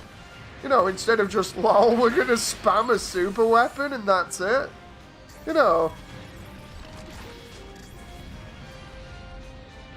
Audio says, to be honest, Tekkanen already fulfilled the mission and goal at the end of Season 1, but they wanted to have more. And the more they wanted, they became the thing they were fighting against. Yeah, that's the bit that I understand, you know, but it's, again, it's just, I don't know, I'm going to have to rewatch IBO Season 2 again. Because, like, it's easy to follow the whole thing of, yeah, we're here, we're finally here now, we've achieved our goal. It's just Season 2, man, just seeing them fall from grace. I think it's deliberately done to not feel satisfying, and it's just me not wanting to accept it. Or maybe it's the fact that I've not watched it since the original run of IBO. You know, and I'm misremembering and getting frustrated because of it. You know, I'm going to have to possibly do a rewatch and a review of it. Because I remember enjoying Season 1 and just Season 2 was there and had its good moments. But then it's just, it's Season 2. Like I said, I might literally just be misremembering and just talking about experiences that I don't remember. You know. Oh. Oh, come on now. It might be just that whole thing, and it's going to sound really funny of me, but it's just, oh yeah, all my favorite characters died, so I didn't like it, of course. You know. I'm trying to think, were there any other characters? Oh, no, wait. Trying to remember one of the Tewas pilots that I know survived ended up becoming the boss. That was cool. Trying to remember what else was cool for me. Did we get it here yet, or is it later? Seriously? It's just like, come on. I'm trying to remember now. Dude, this is making me look like really stupid now because I can't remember as much as I think I do. You know, like, admittedly, I'm sat here and I'm trying to do this and I'm thinking about certain scenes, and I'm like, okay, Akihiro's first and then final fights, I remember those perfectly. Mika's intro and the Lupus, that is fantastic. Then the fight with the Hashimal, obviously remember that, plus they bring it up in this. Then you've got the fight between Vidar and the Lupus Rex. I remember that. That was awesome. Even with Vidar standing no chance. And I'm like, okay, this is pretty cool. Indoors. Let's see what happens outdoors. You had the whole storyline with Bile being this, like, almost, like, religious worship icon in the way that everybody was just like, oh, it's Bile. Bile's here. Oh, God. And then it literally was just, like, a figurehead and that was it. Seemingly. But I remember the fight between Kimaris, Vidar, and Bile. That was really sweet. Obviously, I remember the downfall of Teiwaz, which is just sad. And then the final fight, plus Shino's fate as well. You know. Oh, let's try and hate the Hashimel. Ultra says, because in Season 2, Tekkadan is the bad guy, and because in every Gundam series, the bad guys get pwned. Yeah, I suppose, when you think about it that way. The thing is, it's like, maybe thinking about it in a different way, like, when you look at Tekkadan in Season 2, I think it's more they get greedy. Thinking about it now, they get greedy. They're where they want to be, but Auger's promised more and wants to keep getting more, so he can keep everybody in work and, you know, everything will be fine. But the thing is, it's like he's already mentioned that he wants to find the goal and keep going for it. But I think literally he gets blind. He gets blind with greed. He gets blind with greed and goes way beyond the goal to try and continue sort of expanding and looking after everybody. And it's only really later on when they slow down and take a look at what's happened and realize they could have had a different life, that it's way too late by then. You know, trying to think about it as well. Because I don't particularly see them as the bad guy. Like, sure, they join up fully with Teiwaz, but when you look at it, all they're really doing is bigger and bigger missions for what is basically a private military organization. You know, it's what Tekkadan is. They just keep growing, and they get involved in the Hashimel incident. And I think, isn't the Hashimel incident what cements them as the enemies for Galahorn again, because it means something to Galahorn or something? I can't remember. Like, I don't know what puts them back at odds with Galahorn, because at the beginning they established that Galahorn isn't really at odds with them anymore, and that's why they're kind of a little bit chill, or at least a certain faction is. You know.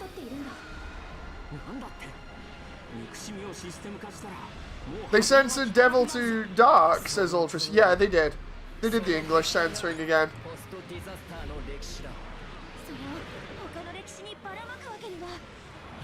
Hashimel looks a lot like Metal Gear Ray now that I think about it, says Damon. It kind of does, yeah.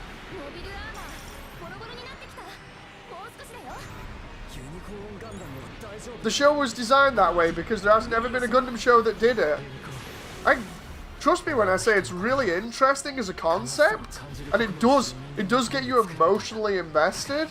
You know, shows how emotionally invested I am if I'm still upset for the characters that I liked, you know.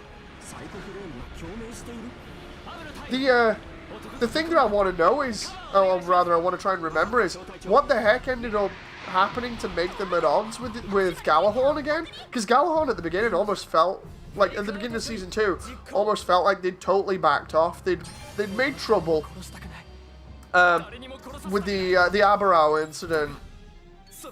They'd had to back off completely, and thus they couldn't really afford an engagement with Tekkadan properly. And then next minute they're at odds with each other. I think that was because of the Hashimel incident. I'm not too sure, but I can't remember that part of the storyline too well.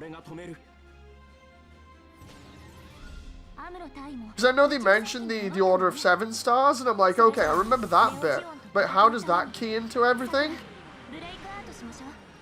I think it's just because they sided with McGillis. No, it's like, we'll side with McGillis, and then they're just like, Yeah, we're gonna have to take you out now that you've sided with McGillis. That might be it. It sounds kind of plausible because at that point McGillis was kind of going rogue. I can't remember when he properly announces it though. Ah, it's a pain when you don't remember something because you've not watched it since the initial run. If somebody can correct me here or remind me, please do, because I'm kind of just flailing around here trying to remember right now.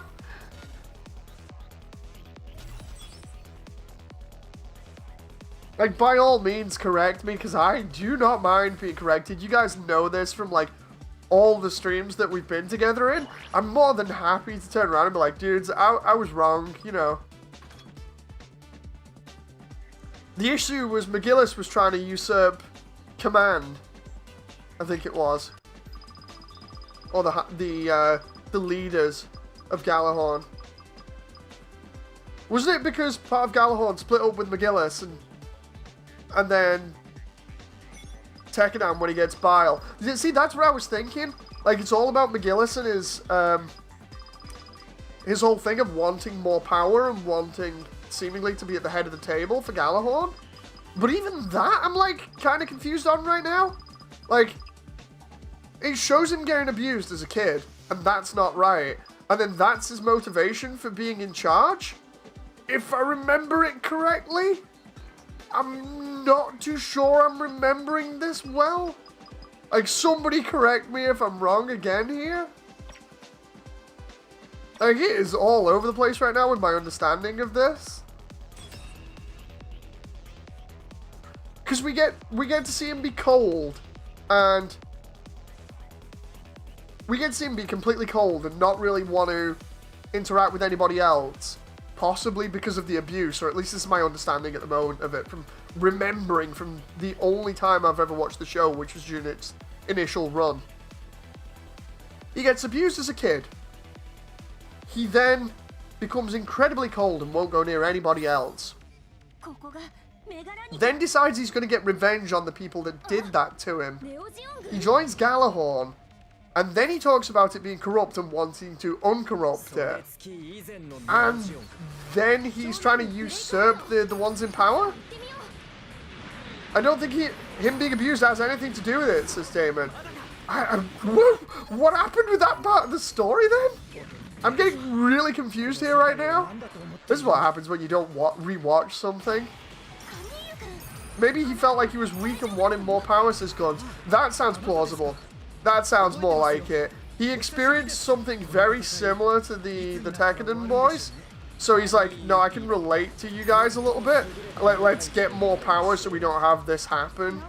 You know, or rather, so we don't have to suffer like this again. And then, of course, then he's trying to usurp everybody in charge. Because all he understands is power. And then, of course, it causes problems for them because even he bites off more than he can chew, even though he feels like he's playing everybody behind the scenes. That makes more sense. Or at least initially, when I'm thinking out loud like this, it makes sense. Audio says, to be honest, I really thought the only goal Fahid has was to usurp his father and there was no more. Honestly, I don't know. Like, 'cause I was assuming that he'd be kind of, like, what I've just said, it kind of sounds plausible. Like, you know, that's the reason why he joins Tekkadan. It's because Mika, well, it's why he offers to join with Mika. It's because Mika shows him ridiculous amounts of power that he can use to achieve his goal. And because the book 3 read was of, what was it, Angrika Mainyu, I think? The leader for Galahorn. I'm trying to remember what the importance of that was in the actual story, because he brings it up and compares Mika to him. Because that's one part of the story I wish we would have got, is what's more of the backstory about that character in particular, because we don't ever see him because it's part of the past, you know. It's like the first leader of Galahorn or something. I would try to explain my idea, but it would be too long, says Ultras. Dude, I'm all for it right now. I'm enjoying this conversation. I'm enjoying the conversation, and I'm enjoying trying to remember stuff while also playing, so by all means, go ahead if you want to try. I'm not going to stop you. I'm actually excited about, like, trying to figure this out and trying to connect the dots again after so many years.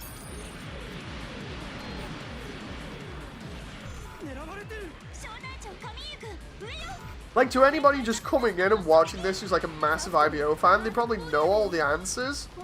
You know, but for me, like I said, when was IBO out? Like 2016 or something?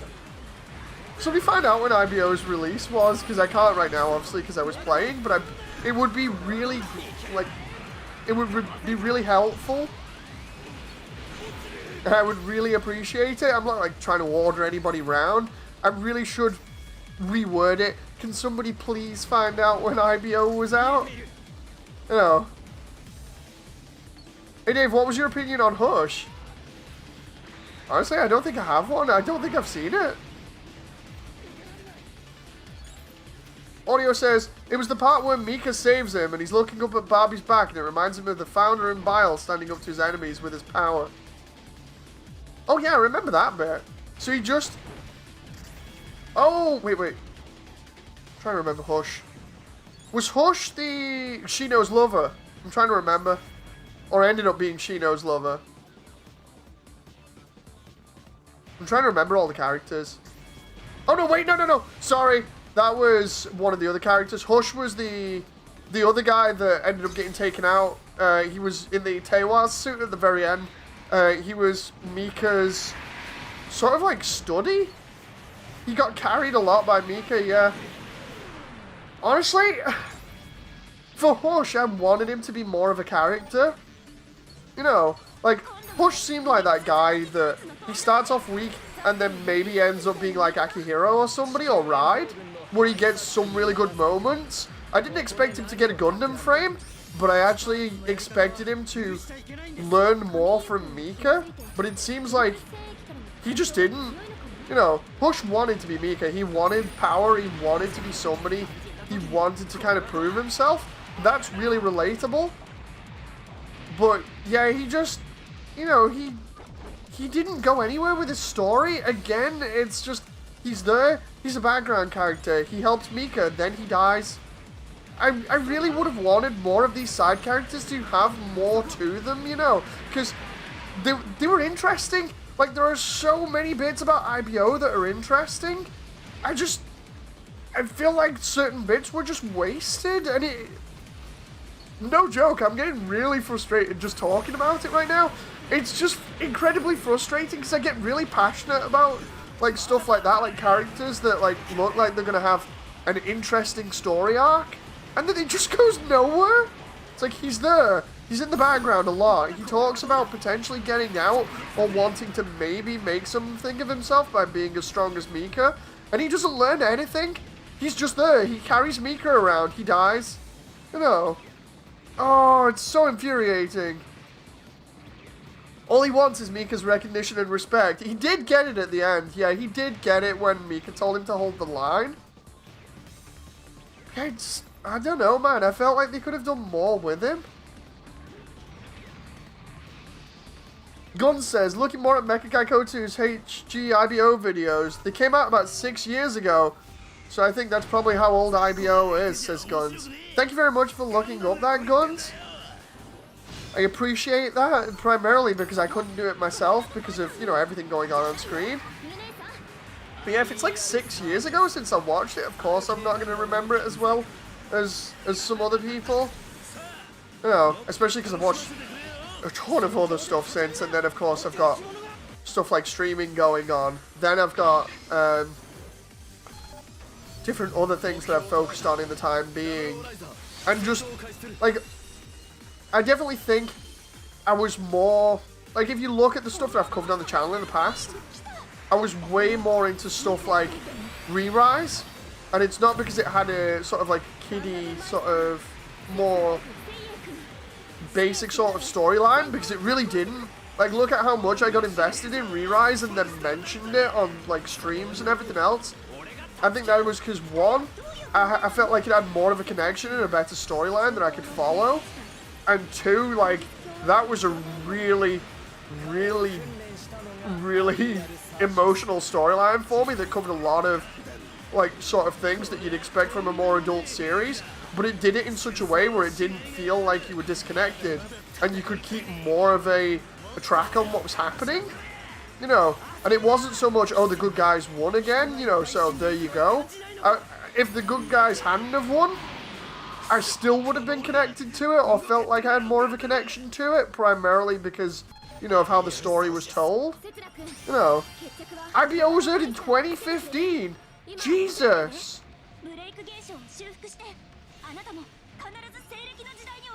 I think they wanted to have more with IBO, or make something more with IBO, but something happened in the studio and they stopped it from happening, says Damon. I can see that happening, you know. It definitely feels to me like IBO was one of those things where they missed a lot of opportunities.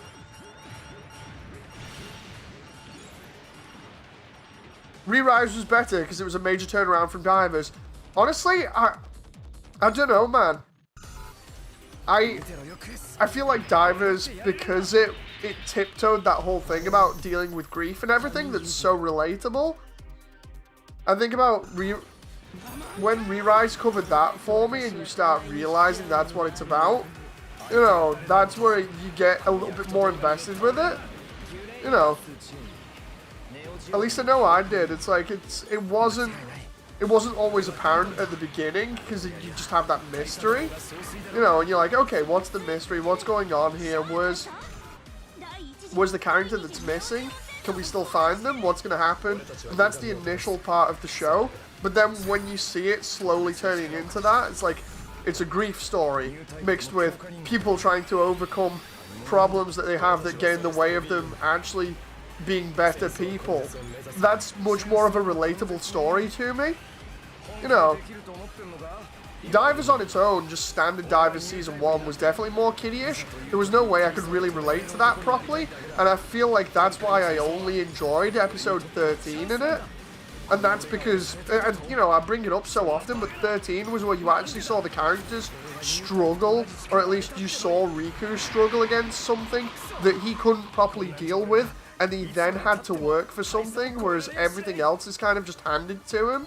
You know, again, it's that whole thing of relatability with somebody having to work towards something and it being harder than what they expect, so it's easier to follow, you know. Oh crap. Legit furry, says Young. Honestly, I ignored the furries in Re-Rise. I just treated them like any other human character. You know, then again, it's one of those things, like, when, and this is going to be me just saying this out loud, I don't know whether it was a joke or not, I'm just going to address it. When I was growing up, you know, there were a lot of, like, anthropomorphic characters that were popular at the time, you know, that I actually enjoyed in, like, cartoons and stuff. So honestly, I don't see the furries as a problem, personally, you know, from that kind of perspective. It's like, sure, it feels weird being in Gundam, but then again, it's the Break series. They can do whatever they want, you know.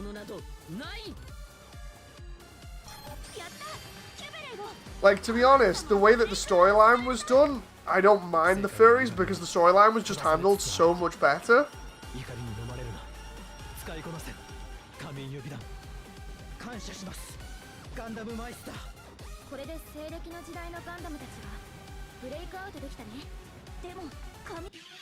Dragon says, but one that is an individual soldier who rises to the ace status to face off against the Gundam and stop it there.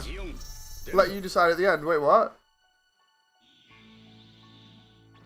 If my comments make it through. I'm half distracted here and half, like, trying to read chat at the same time. Oh, crap. I had to divide my comments into 2 segments. It's fine, man. I'm just, like, you know more than anything else how hard it is trying to keep track of chat and then a massive conversation while being really passionate about stuff and totally, you know, emotionally invested. And then I'm also fighting the Zeong here. You know, it's crazy. Damon says, but Dave, furries aren't even human. You know what I mean, though? Like, there's a load of, like, anthropomorphic characters that people grew up with, even if they want to deny that, you know, and it's just like, yeah, I'm not really sort of bothered about that. Oh.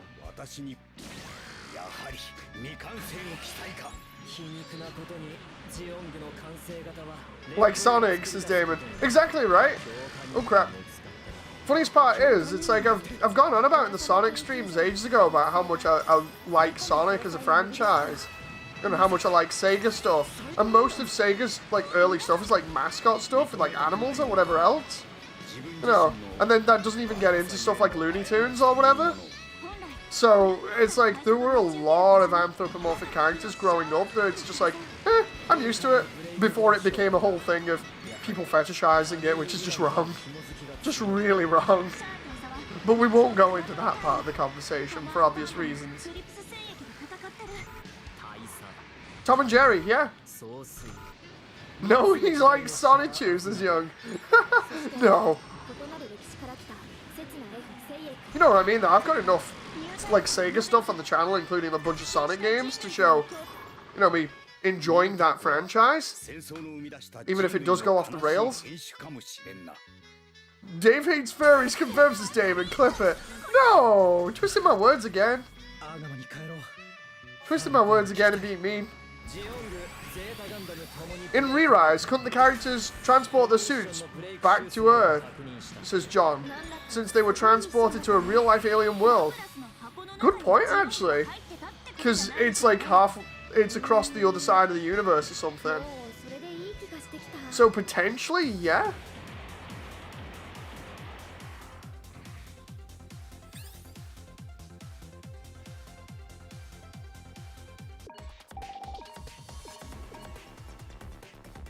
Let's see.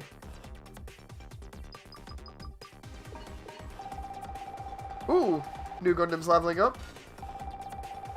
Arch Gundam's leveling up. Nice.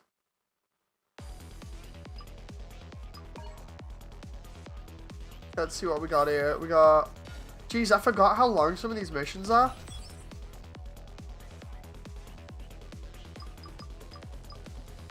Johnson says, say what you want about furries, but they see a lot of action. God damn it, John.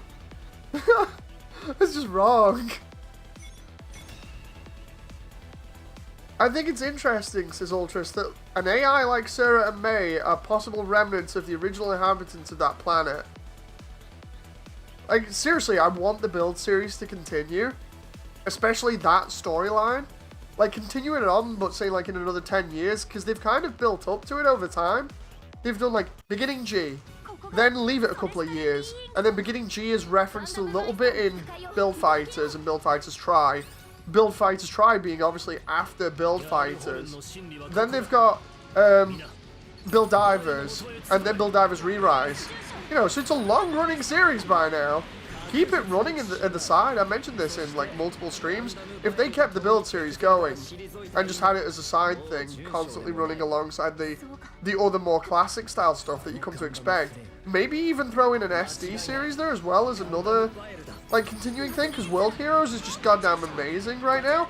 If you had 3 of them running back to back like that, sure, it'd be a lot of work, but oh my god, just imagine how much money they'd rake in from all the kids and how much content I'd be able to produce. Seriously, I'd like be non-stop covering stuff. I'd be totally happy. I mean, this is coming from a very selfish point of view, with me being like, dude, just put out every single bit of content that I want, you know, but seriously, it's like I absolutely love each one of them for a different reason. Saying that, I still need to actually try and get into Witch of Mercury and see whether that's any good. Could you think about Gundam being based around generational ships? Fetty and Zeon, they were both traveling to a new world like Kepler, or basically having wars in space. So kind of like Space Battleship Yamato. or basically kind of like Crossbone Gundam's entire storyline, where it's like, it's a race across space with 2 factions battling against each other. Because that's literally what Crossbone Gundam is, more or less, but it's not generational. I lost interest in the Sengoku stuff, which killed my interest in World Heroes, says Ultras. No! It's so good! It's really so good! You know, I'm not just saying that for the sake of it. Oh, that's sad.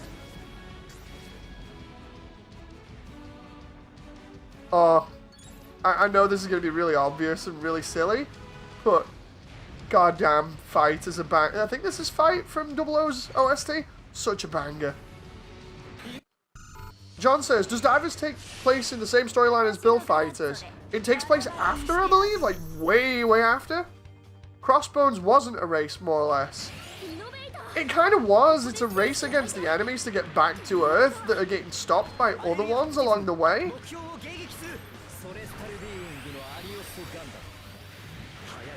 I want Bandai to have a Genoace O Customs as guns.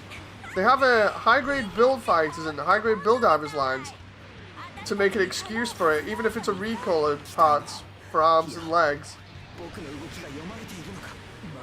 Oh. Come on now. One Piece rap intensifies, says Damon. Dave, have you seen Captain Harlock Space Pirate? I know of it, I've not seen it properly. Divers is not related to fighters outside of the GPD reference. I always kind of imagined that it was like really far in the, well, not super far in the future, but it was at least, you know, an advance of the technology, which would obviously mean it's tied into that universe somehow, or at least it exists in that universe, but I, admittedly, again, I could be wrong, and I'm fine being wrong. Oh.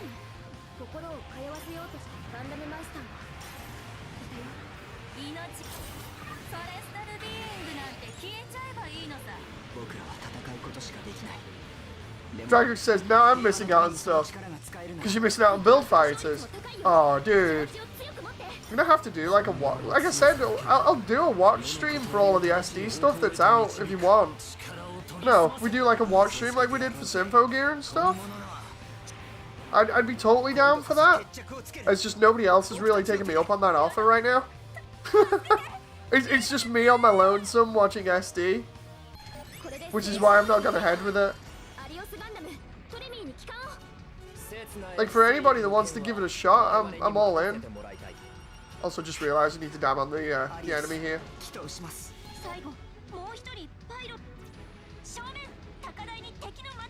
Captain Harlock dubs, says Damon. Oh, thank you very much. I love the way YouTube just got like full movies on it. It might not be legal, but I mean, if it's on YouTube, then it's not as if I'm breaking the rules. It's more like somebody else's. Chronological timeline, according to my anime list, is Build Fighters, Build Fighters Tribe, Build Divers. See, that's what I thought. Suddenly Susan appears, says Dragux. Susan didn't hear anything, it's fine. You know what I mean, though? If it was like me actually streaming stuff like onto my YouTube channel directly, that wouldn't be kosher. You know. The thing is, it's like, if I can watch something directly, you know, if it's there and provided like via YouTube or whatever, or it's provided to me in an easy way that I can watch that isn't illegal, you know, I'm more than happy to use that service or whatever. You know, it's just if it happens to be on YouTube in different clips, then I'll just watch the clips for free. And that's really nasty of me saying that. It's really disrespectful to the original creator, but I think the thing is, it's like I don't mind watching stuff in small clips to get an idea of what things are like. Like, for instance, Crunchyroll keeps spoiling different anime for me by just uploading things in bits. And it comes up in my recommended, and I'm like, oh great, well now I don't need to watch this. You know. Oh. Speaking of Halo, wait, what? When did we get onto Halo? Damon said, hello. How else did we watch Halo? Oh, I get it. Yeah. You got me to watch Halo through Discord. Only if you start with Superior Defender Gundam Force. Is that the CGI one, says John?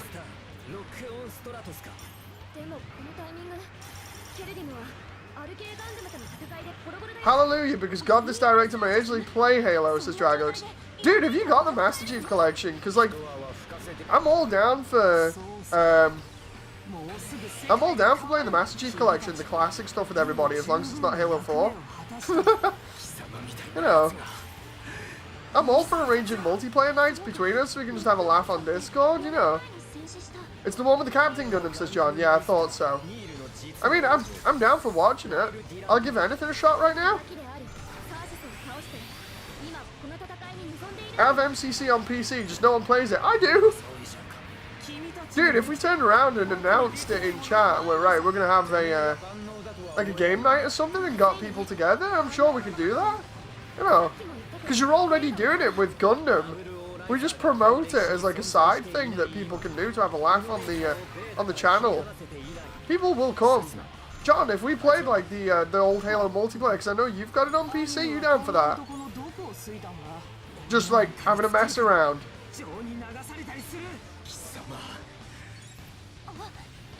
See, this is what I mean, like John's down for multiplayer because he control me. You know. Might not have to order Chinese again, Jen. Order Chinese so I go in the zone.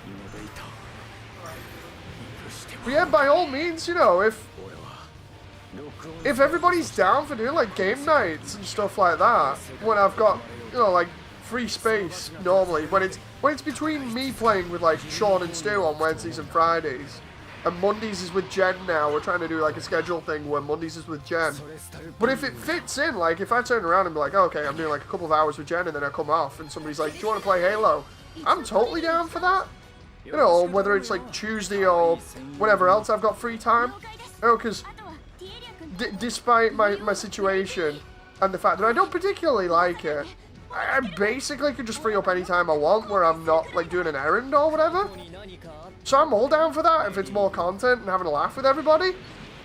Well, Return of the Killer Hungry Dave, says Guns. I was super starving on that last stream. Like, no joke, like when we got that Chinese, I pretty much devoured it like I'd not eaten in about a year. It was nuts. By all means, it's like, the one thing I'm saying about Halo as well, Gundam Halo mods when? The funny thing is, it's like, I've already said I did Halo mods ages ago. I wouldn't particularly want to get back into modding Halo 1, but, you know, it's doable. I could put, like, a Gundam or a Jim and a Zaku in Halo 3, probably. You know. Eating all this takeout, Dave, you're going to get chunky. Trust me, the way my body type is, and because I've still got my metabolism, it doesn't... It's surprising. I'm honestly still surprising myself that I'm not chunky. Like, I'm not a pound over 10 stone. And for a guy, that's pretty light. You know. I don't know how many pounds that is for Americans, but... I know a load of people that are over, like, 12, 13 stone. You know, I'm just like, yeah, it's like I've said before, I'm a lean body build and I'm happy with that. Admittedly, I could be leaner and I can work for that if I want, but I'm still lean, so I'm happy. But like I was gonna say, you know, the whole thing about with Halo and stuff. The thing is, like with Halo, I've always considered Halo to be one of those games where if you have a lot of fun with people in it, you kind of get to know the people a lot better. You know, just by how they play and how you can have a laugh with people. So it's like, I consider Halo a good tool of judging somebody's character, whether they're fun to be around or whether they're not fun to be around, because it's just worked for so many people that I know. You know, like, one of the funniest and most notable reactions would be Sean. Like, Sean, seriously, like, I didn't know him properly before I started playing Halo with him. It was when we were in university together, and we're just doing classes together. He just sat in the corner doing his own thing, and he starts taking an interest in what Jen was doing at the time, because Jen was in the same class, but in the year above us, and me and Sean were in the same year. Jen's just sat in the same room doing her own thing and making some really interesting looking stuff in Unreal Engine. And Sean's taking an interest because he literally is like learning at the same time, and he's curious because Jen's making all this badass stuff. So he's asking Jen what's going on. He's not listening to the tutor about this at all, you know, about what we're supposed to be doing. And I'm just like curious as to what Sean's doing. So I'm giving him the side eye and I'm just like, dude, what's going on? So we start talking, and Sean's like, yeah, I was just interested because I wanted to know what, you know, what's going on. And, like, what Jen's doing, because it's stuff that we'll be doing in future. So I want to know. So we start talking, and then Sean's like, dude, you play Xbox? And I'm like, yeah. So he turns around, and he's like, yeah, I've got an Xbox, and I'm just playing Halo 2 now before Halo 3 comes out, because that's really dating it, but that's the time period that we were at. You know, he's like, oh, I'm just playing Halo 2 quickly before Halo 3 comes out. I'm like, dude, I absolutely love Halo. I used to mod that thing like mad. And he's like, oh, really? I was like, yeah, I absolutely love it. Do you want to play Halo 3 together when it comes out? He's like, yeah, sure. So we play Halo 3 through co-op. And sure enough, it's like, next minute, we're almost like best friends. You know? Dave, you're so lucky to be like that. I'm like the Hindenburg, says Damon. As someone who has a stocky build, I envy you, says John. The thing is, it's like, I think it's one of those things where I kind of take it for granted. I don't know what it is about my body build or whatever. Maybe it's just because I did like a load of exercise early as a kid. Or maybe it's because I try and watch the amount of junk food I have, and I just genuinely like a load of different foods that involve veg and stuff. I don't know, I can't comment on anybody else's eating habits. I try and not eat too many snacks if I can. Honestly, it's just one of those things where I'm a simple dude. You put food in front of me that's yummy in like the main 3 parts of the day, breakfast, dinner, and lunch. Oh, sorry, breakfast, lunch, and tea. And I'm fine with that. I don't have to have anything extra, or if it is, it's only like a tiny thing. You know, so I don't eat loads. Or sometimes I'll be really stupid and only eat, like, a bowl of cereal and like, my main meal. That's about it, you know. Or sometimes I've actually gone, like, an entire day just eating a bowl of cereal. Really stupid of me, but, you know, it just shows I'm not really... It's not that I'm not fond of food, I really am. It's just that I'm not driven to eating more snacks and stuff. Again, I don't want to sound negative about this, because I know I can't comment on anybody else's eating habits. It's just a weird thing that my body just acts like this and allows me to maintain a really pretty good weight while not having to worry too much. No. It's like I'm not even going to say like I'm showing off about it either. It's just me genuinely being truthful about it. But yeah, I do consider myself, when I'm compared to other people, I consider myself extremely lucky, because you hear about all kinds of people having trouble losing weight and stuff, and I'm sat here just like, it's fine. You know? Damon says, if you want to play Halo single player, you're not fun to be around. If you play it on multiplayer, you're a cool dude. I think it's the whole thing of, you can judge a person's character by how much they want to help out in like team games and stuff like that. It's slowly, I don't know whether that's just me, but it slowly dawns on you, like when you play team games, you build up that sense of camaraderie with people that you wouldn't otherwise get. You know, it sounds really stupid of me, because normally you only hear that kind of thing in like people that have actually experienced like real battle and stuff. But I feel like there is some sort of artificial camaraderie sort of feeling that you can get through playing team games together and really getting into it and enjoying it. You know, or like co-op games. You can get really into co-op games and really sort of get a sense for it that way as well. You know, it kind of enhances the experience. Maybe it's just me being like overly emotional about stuff, or just getting that immersed in it. I don't know. It's just how I felt with a lot of people in like all the Halo games I played, because I mentioned this before, I played Halo competitively with clans on PC for years, and then I played like multiplayer with Sean competitively for years as well. So it's grown on me a lot. Prepare for item boxes galore, says Exram. Oh, nice. The size of the beam sabers on this SD Faz, says Audio. I'm gonna have to keep an eye on it.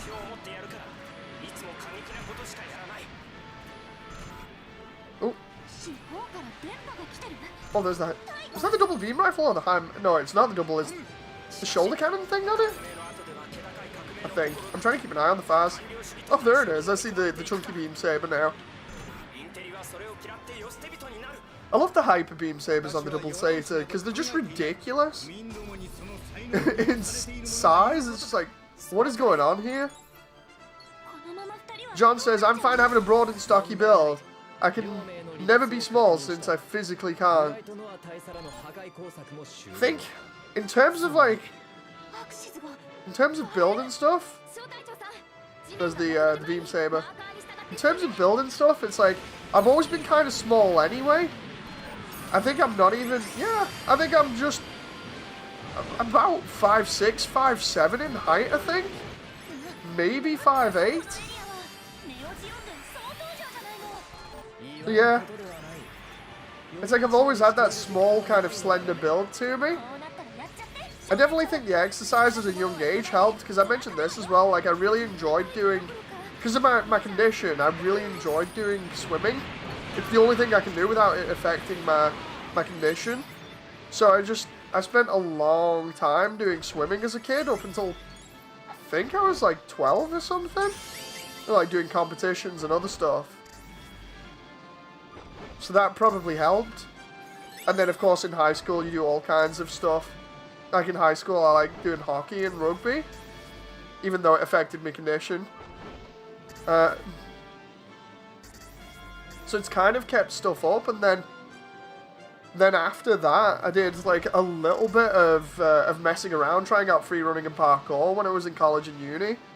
Like I wasn't really good at it, like not amazingly well, but it was fun. It kept us exercising. Oh, that was fun. And then I've not really probably exercised outside of weights in ages. It's like I was waiting for COVID to die down properly before I went back to like the gym or the swimming baths, because I'd love to do that just to get in some swimming again, because I absolutely love it. How tall are you, Dave? Like I said, about 5'7", 5'8", maybe?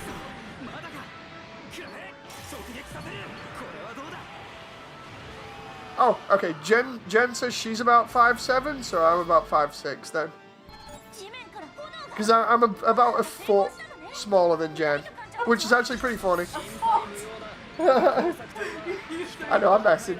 I have become a shouter now.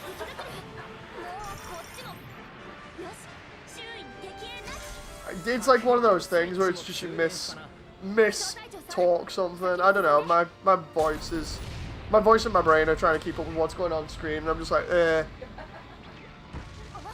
A lot of people were taller than me when I was younger anyway. I just like being average size, or what I consider to be average size. You know, I'm taller than you, good, says John. Stu's taller than both me and Jen. I think Stu's like, what, 6 foot, Jen? I think he's like 6, or he might just be over 6, I'm not sure. Lovely, the camera's in the wall here right now. Damon says, my childhood memories were bad, but playing co-op games with my brothers was some of the best. I think it's because you just enjoy those moments where you're playing together with people and really trying to accomplish something that you're passionate about. You know. Thank God I'm taller than both of you, says Damon. I'm not a manlet. Hey! Come on, that's not nice.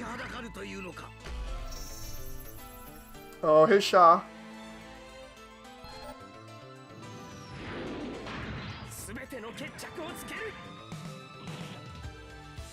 Oh, Beyond the Time's playing as well. I'm 5'9", I'll take it, says John. So you're just slightly taller than Jen then? That's not too bad. Oh, oh, Shah's right on me here, I didn't even realize.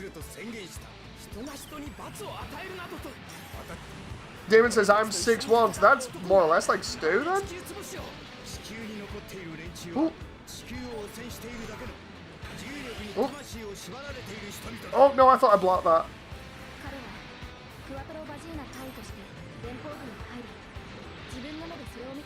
I was going to tell Shah to go away then, but then I realized it's my own fault for aggroing him. Oh! I thought I was just about out of the way then. Damon says, because I'm built like a blubberfish, it means I don't get cold at all during winter, so I don't use my gas as much, so that's helpful. Ooh, that's really helpful. To be honest, I just end up wrapping up a little bit in winter. I just end up wearing a hoodie most of the time. Like, it sounds crazy, especially because of I've been mentioning my age a couple of times, but because of my condition, I like wearing stuff that isn't restrictive. So hoodie and like baggy jeans, as if I was like still a teenager or whatever. I don't mind. I'm about 5'7", says Guns. I always recall the 0, but I never know if it's important or not. Ooh. Don't know whether it's wise to pulling this now, but if I do this and then do this. Oh, I thought I was gonna juggle him with Eggs Ram there. I love the way audio is just chilling out there for a moment. Oh, I see why as well.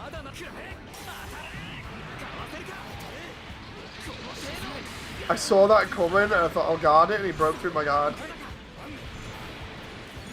If it makes you feel better, says audio. I'm 5'5" and a small Asian. Oh.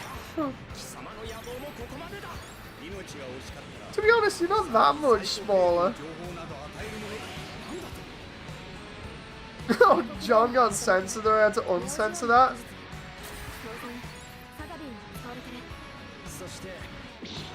Like, honestly, I don't find my size a detriment to me at all. Like, I honestly don't have any problems with it.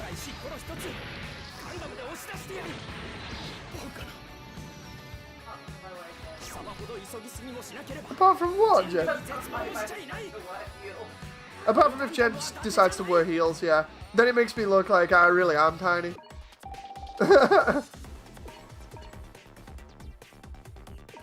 Good job that practically never happens. Xram says, this fight glitched my controller, it won't stop vibrating. Jeez. Maybe try, this is going to sound really stupid, and I'm sorry if it sounds patronizing, Xram, but maybe try turning it on and off again and see whether it stops it. It's like the most simplest of things, but you've probably already thought about it. Hey, you got the Sazabi.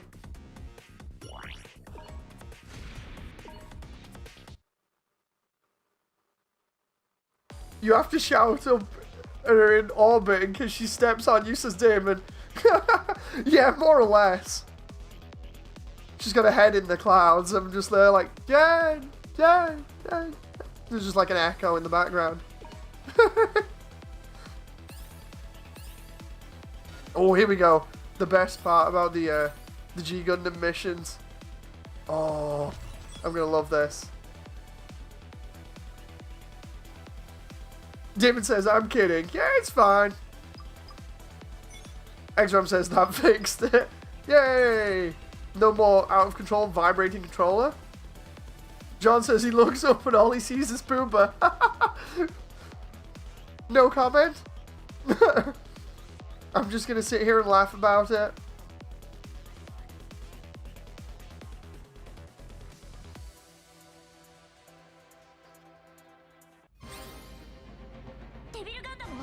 Here we go.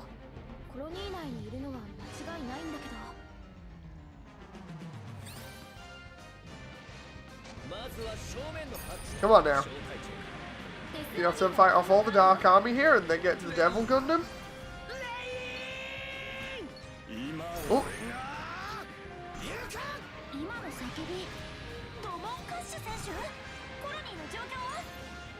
I can't remember what Domon's intro is in this level, if he even has one.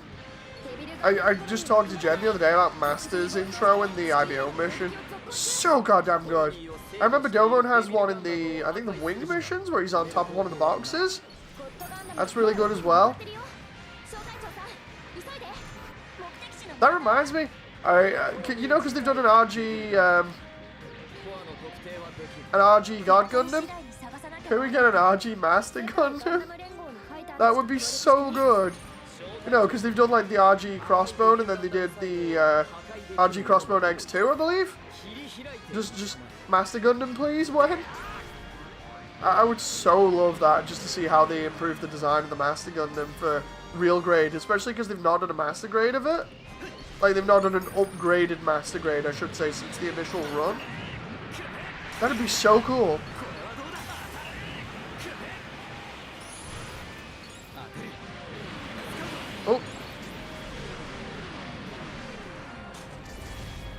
still upset that they didn't finish the Figma line for G Gundam as well. It's like the why is the Faz back there? Audio, you're alright?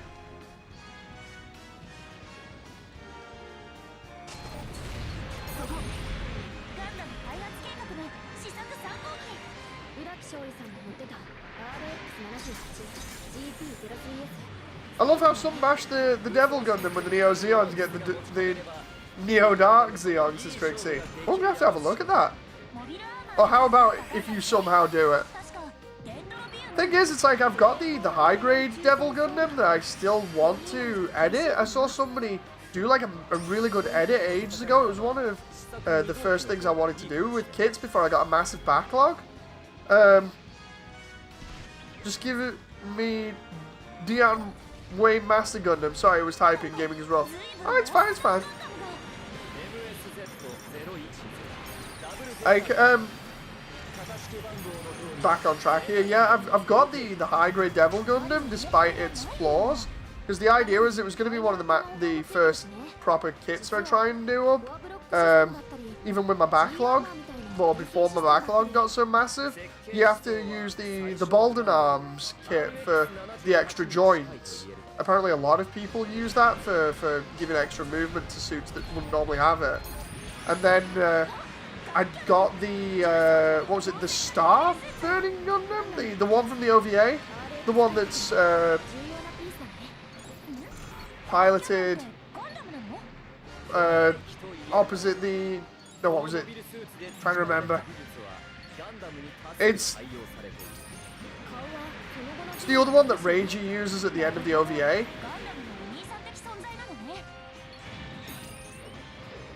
Oh, crap.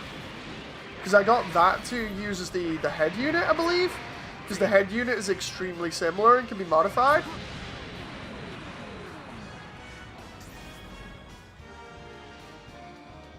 Oh, because the idea was to take parts that were similar but more updated and then use them.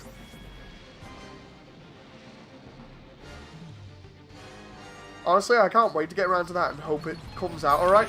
It's going to be fun when I actually get around to all of these kits, including the rest of the GBO lineup that I wanted to do. Like, I've still got all of those set up. It's mainly the weather went terrible, then went terrible again by being too hot. And now I've got other stuff I'm doing, like that animation at the same time, so I've got to kind of go between things. It's like, when I say to people I can only do one thing at a time, I don't think they believe me, but I can only really multitask when I've got certain things going in the background. Like, for instance, today, the only reason I was able to get any chores done is because I was rendering. So it's like, okay, while I'm rendering, I can't use my computer, so I'll just get some chores done. No, but apart from that, normally I'm like hyper-focused on stuff, which we talked about in other streams. So it's really hard for me to really get around to doing everything at once. It's kind of frustrating from my point of view, because I want to do everything.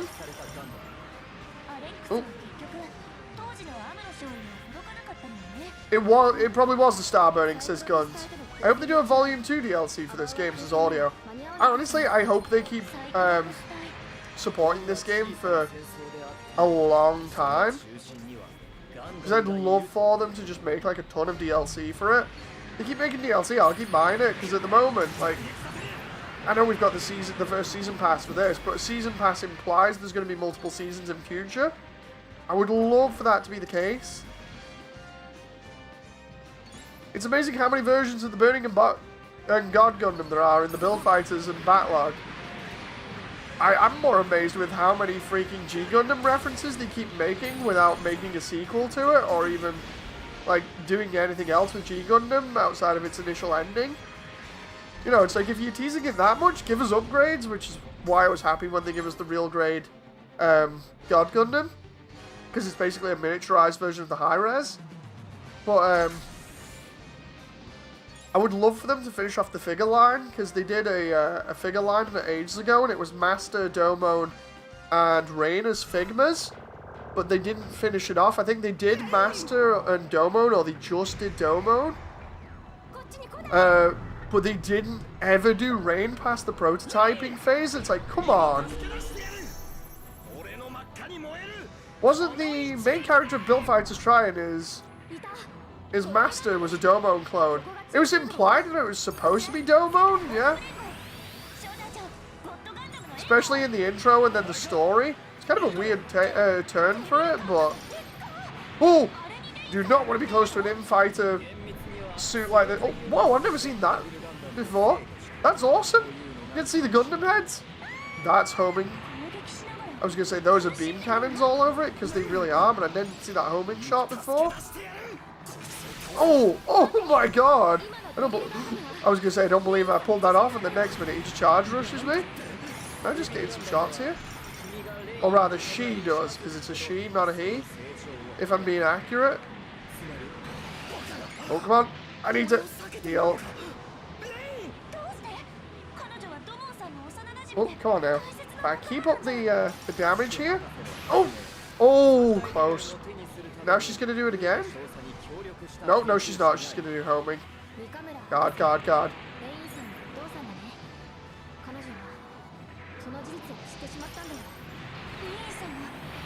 Oh, Renegade did that. I wasn't too sure if she'd do that or not. Reload. Oh! Spin. Okay. I mean, I'm really enjoying this fight. And it's not just because I'm biased because of G Gundam. G Gundam is easy to make a sequel or prequel for many years later, says Trixie. The thing is, they teased it. They teased it in the original one by saying see you at the 14th fight and then didn't continue it.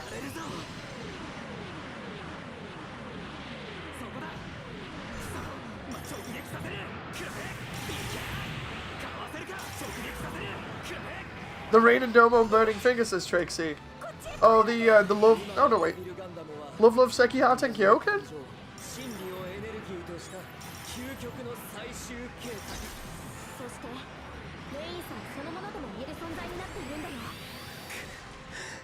Hey Wacky! They already made a short sequel for it where Domon has a pupil and they've upgraded the God Gundam to the Hyper God Gundam. Oh my god! I need to check that out. Hey Dave, are you going to make the Devil Gundam with an edited frame for Mass Builder? What, to make it bigger? Because I could do that. I could make a much bigger frame for it. That would be pretty cool, actually. Because I was considering making a mobile armor frame. Because I think I mentioned it recently where I was like, well, what happens if we go the opposite direction and make, instead of the SD frame, we make a mobile armor frame? Where it's not too big, but it's bigger than the average frame so that, you know, it looks a lot more imposing on screen. Oh. Good job I blocked there.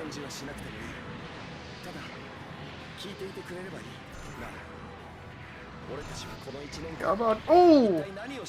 Thought I blocked that. There we go. Taking most of the aggro here, which is good. Despite my low health.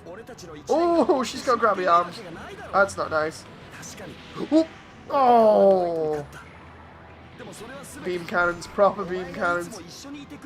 And by that I mean the ones that fire massive beams rather than the small blasts. There we go. Oh, didn't want to be right close to that right now. Honestly, this is one of the most enjoyable boss fights in the entire game.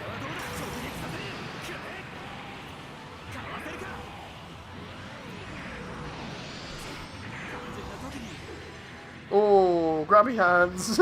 Don't like. Sorry, Rain. Wacky, thank you very much for that. I'll have to check it out.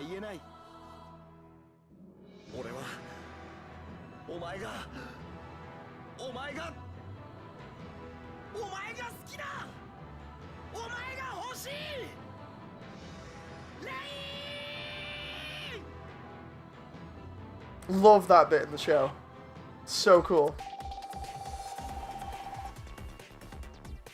In a way, Build Fighters and Build Divers series kind of ended up as a sequel to G, but using gunplay over actual mobile suits. Kinda. Oh, Master Gundam's almost done? It's possible. I'm going to test it out tomorrow. A week break should be enough to stop myself from getting burned out on Mass Builders, says Damon. Considering I've not gone on it in ages, again, I'm considering doing more SDs. It's just, like I said, it's getting the time for it between being really passionate about everything else that I'm doing. especially that animation. Speaking of animation, did the render finish?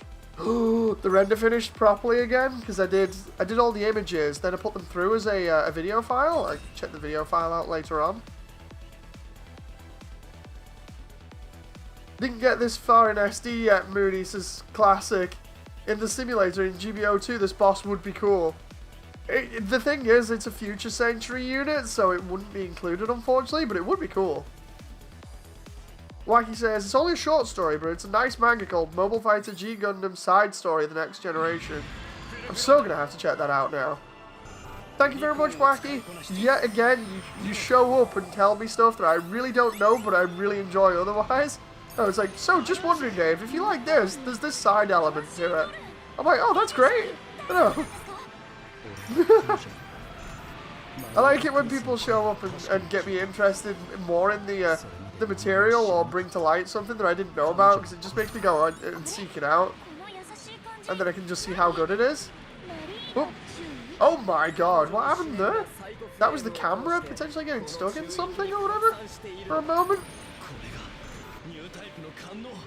Cool. Ow.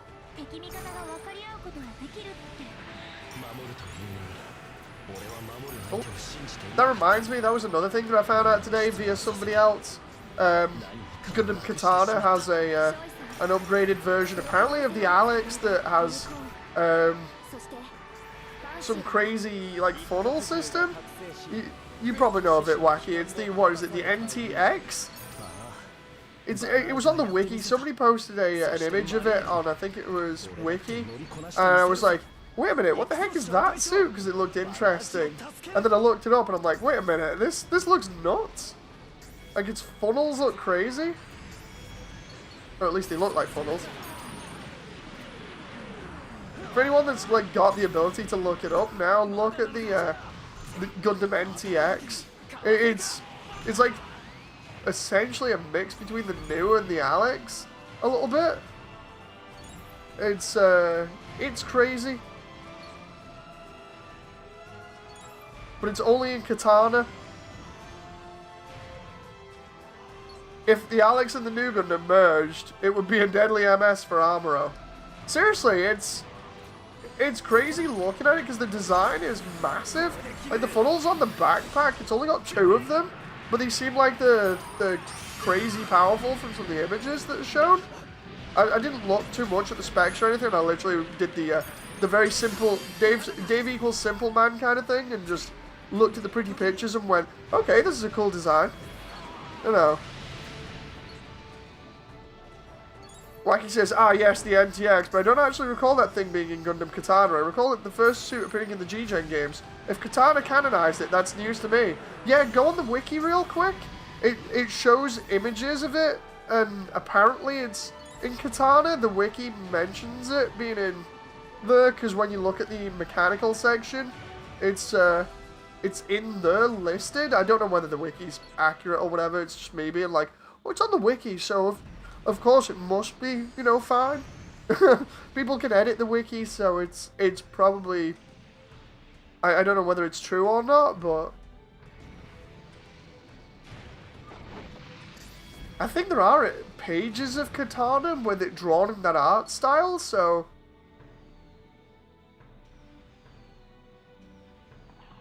Oh, but yeah, it does show images of it being in G-Gen as well, because I looked at it and I was like, I could turn that into an SD pretty easy. I edited your wiki page, Dave, says John. Wait, what? I think I've got all these boxes now. It's like following Exram, because Exram showed me to all these boxes. So nice of him. Thank you very much again, Exram. So now I guess it's just a fight.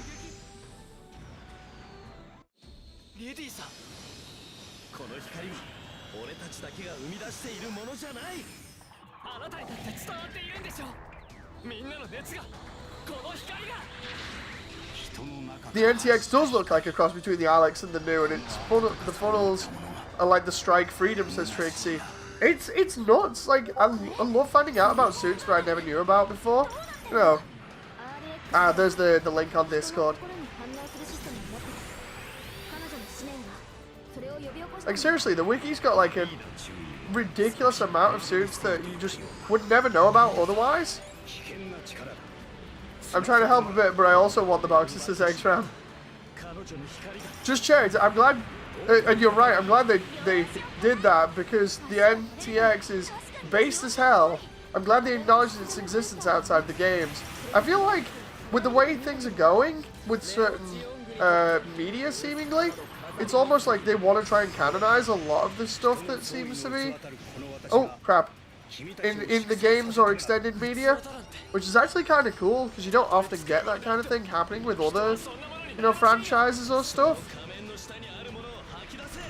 The NTX could easily fit into GBO2 as a 4-star 700 cost. Definitely.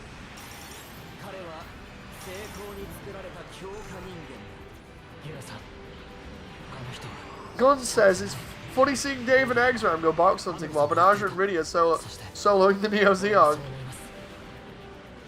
Oh, with audio backing us up as well. I really don't want to get hit too much by this thing, because I know its firepower is ridiculous, but kind of getting caught off guard by some of these things right now.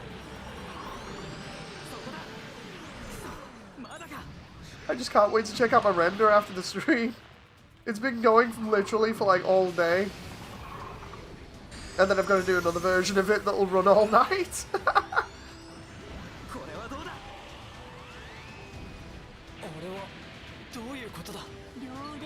Second phase? Or is it the third phase?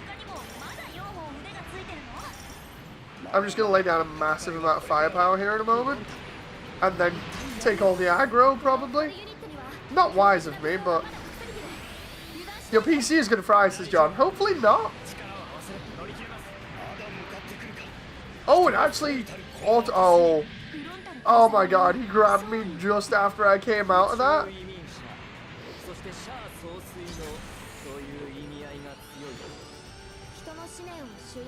It looks even tougher than fighting the Neo Zeon in Breaker 3. And even in new type of mode, it's easy to fight. Thank you very much for getting me up.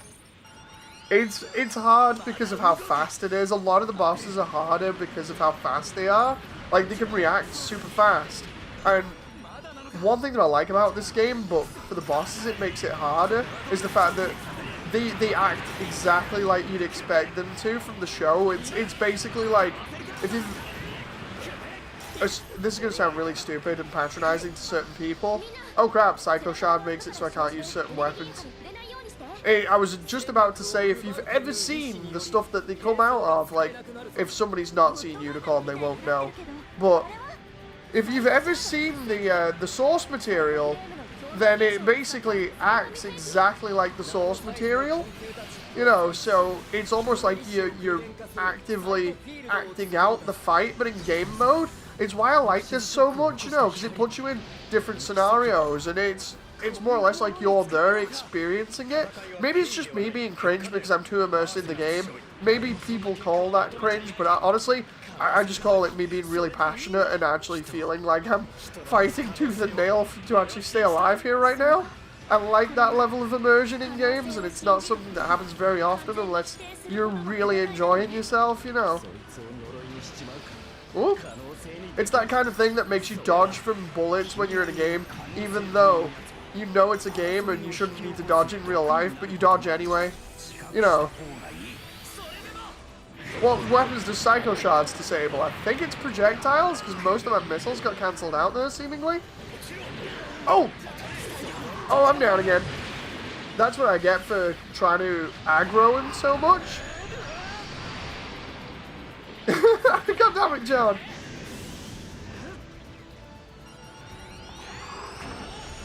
We are not going down this fight. I am, can you heal up here? You can just get off audio, and I can get up X-Ram. Oh, come on now. Oh, what the heck was that? Yeah, there's an error in all my weapons now. Oh god. I don't have any heals after this, so if I go down, that's it for me.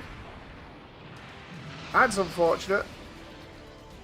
The idea for me, though, was to try and take as much of the aggro as possible, so that everybody else has more room to move, but it's... Oh no.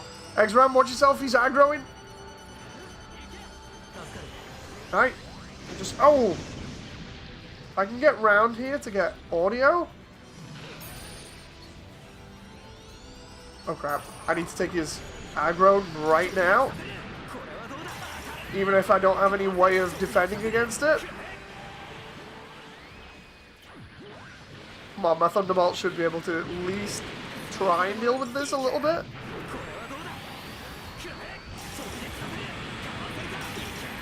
Oh, I love the Phasma again with the beam cannon. Shield bash! I'm gonna go now. I'm gonna keep the stream open in the background, says Ultras. Thank you very much, Ultras. I hope you've enjoyed. Thank you for chiming in with the conversation before. I really enjoyed it. The Neo Zeon will be such a pain in GBO2, especially with its ability to disable weapons, says Trixie. Oh god, yeah, I never thought about that. Oh, uncap level 4. I can use that. Wacky says, I mean, I would normally agree with you on that one thing, except I don't recall the original source material showing the mobile armor doing drop kicks, dive kicks, and front flips. Oh, true, true. It almost plays out like the source material.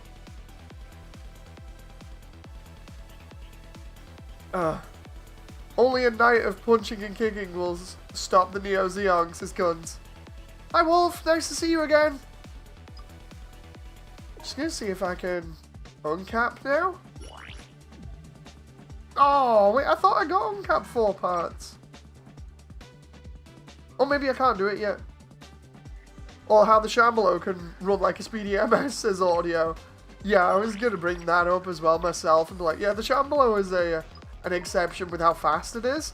I feel like those are exaggerated just for the game's sake, but apart from that, like, what I mean is, and I know we're just joking at this point, what I mean is, it's like, when you look at all the abilities that each one of the bosses have, they have way more than in any other Gundam game, or at least that's what it looks like from what I've experienced myself. It's like, maybe other Gundam games will have maybe like 3 moves or something, and that's about it. In this, they literally have like their own full moveset where it's like maybe between 5 and 10 moves, or at least it feels like it, especially with like the Devil Gundam. I know. I might not be right with that, but it definitely felt like it. Like the Devil Gundam has its claw massive beams. Then it has its spinning melee attack. It has the beam cannons that shoot out. It's got... I'm trying to remember. It's got the charge attack and its melees, which are different. It's got the Gundam heads, 2 versions. One that comes up around it, and then one that it sends out, or at least it looked like that. You know. Damon says, I really hope we get to fight 3 Destroy Gundams at the same time, like in the intro. This is one of the things I wanted to ask you guys. What was the deal with the intro? Like, are they just having that as its own separate thing to show it off, or what? Because I would love for those fights to be like DLC, basically. Because I don't think they appear. Those actual cutscenes are just cutscenes. I would love to play those because they look nuts. You know. Have you seen the new trailer for the DLC? No, I'm trying not to spoil it for myself. I don't mean to sound nasty with that. You know, it's just the whole thing of I'm trying to avoid it so that I can, like the game, I can experience it genuinely. And then you guys get to see my excitement, you know, firsthand. Moody, have you ever played any Robot Wars? Just starting to play it. I've not played any Super Robot Wars stuff, but I played the Zone of the Enders game on the GBA ages ago that was very similar in the way that it plays out. I think the devs are actually some of the ones that started making the Super Robot Wars games, or had the hand in it. I can't remember. I might be wrong about that, but... Oh. It was basically for the opening, for the sake of having an opening, says Wolf. Ah, okay. Good, I wish I didn't spoil it for myself, says Damon. Yeah, I've had people show me, unfortunately, get excited. Well, actually, no. Let me reword that. People have been nice and showed me the images because they're excited for it. So I do know of the suits that are coming or are already in the DLC. But the thing is, it's like some of them I can't remember properly, thank God. And it's like, I don't want to ruin the surprise. It's like, I don't want to see the trailers because I don't want to ruin the surprise of, you know, any of the moves that they have or any of the scenes that they're in. Apart from that, you know, it's like, I'm happy that people are excited, and I've played the first DLC already. I can't wait to see the other ones and how they play out and experience it for myself. And I'm just super excited about the game as usual, you know. Like, if I can stop myself from spoiling the game for myself, or having it spoiled, then, you know, I'm all good, primarily because then it means when I come on stream, you get to see how excited I get, and by now you should know how excited and passionate I get about this kind of stuff. You know, it's just great to be able to go into something blind and just be like, oh sweet, we get that, you know.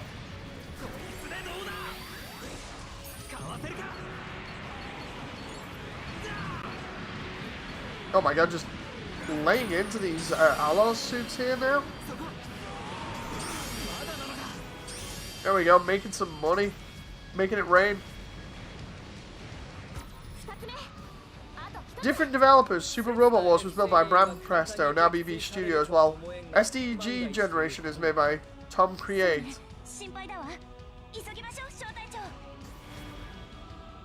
Damon says Robot Wars, like the English Robot Battle Show. That would be BattleBots in America as well. Yeah, Robot Wars that we know, Damon, in America is BattleBots. But yeah, no. Not the same as Super Robot Wars. I think Classic left out the Super bit. I'm not sure.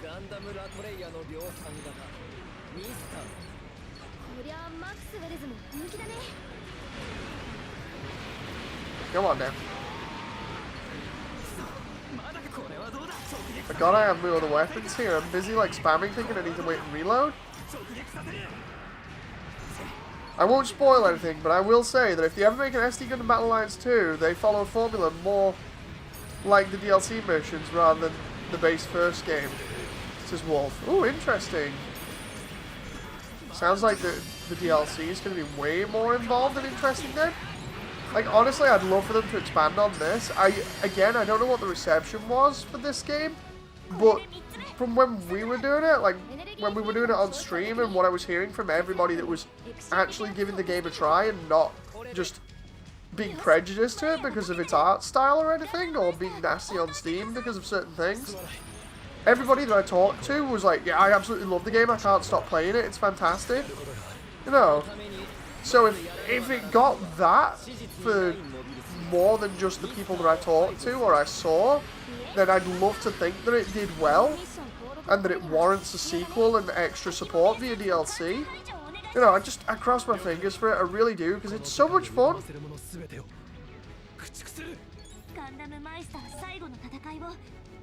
BattleBots doesn't sound quite as cool as Super Robot Wars' guns. Yeah, basically in England, US version of BattleBots would be Robot Wars, where a load of people make their own robots that are remote controlled and then fight them in an arena. Although it might be called something different in different regions. I want to find a way to mod this game to make the combat system a bit faster, like to match Devil May Cry speeds as wacky. If that could be done, it would be amazing. Be interesting. Always love this fight at the end of Double O. But the bit that I really do always doozy bots. No. The one that I always like. Wait, how big are the robots? Are they the kind that fit in the palms in your palms in the universe? What, for Robot Wars?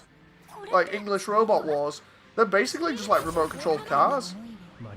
You know, like if you've ever seen a remote controlled car, it's basically that, but a robot that somebody makes in the backyard or whatever.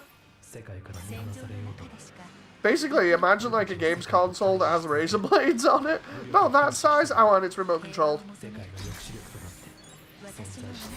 It's the way you worded it. I'm sorry. I'm sorry, I worded it poorly.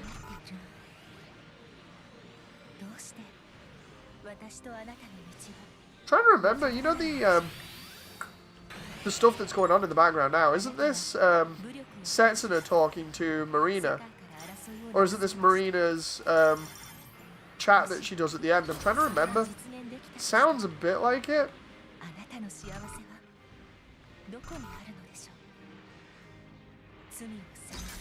Guns is on the Discord, I believe.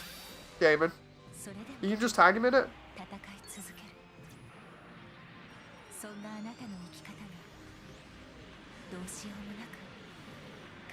Ooh! Come on, I can tank that. Full Armor's pretty good at tanking stuff.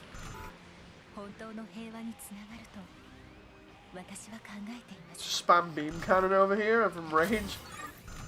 There, he's broke. He's broke, he's cracked. There we go. Oh, whoa, whoa. Think we got him there at the end? Yeah, the one part about this fight, or rather the bit before it, that always makes me smile a little bit, or rather makes Moody smile, is the fights between the Keradim Gundam and the Arios Gundam.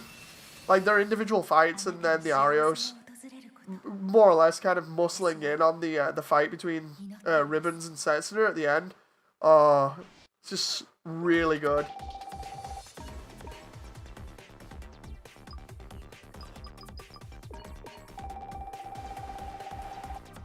Wait, almost got the O Gundam?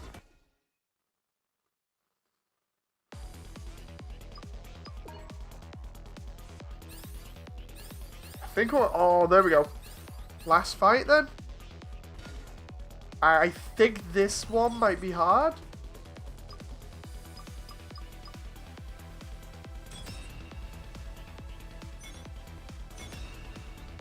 Wolf says, I've had one idea for Battle Alliance 2. It's 2 new classes to join the all-rounders in fighters and sharpshooters.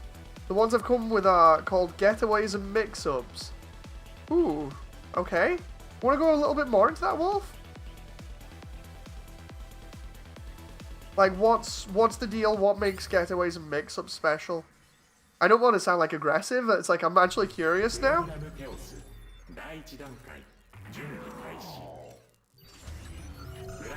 Getaways have low attack and defense, but high speed, and they're the best at dodging. Okay. So basically, it's all about speed for them. Something that we didn't have in here was a speed class.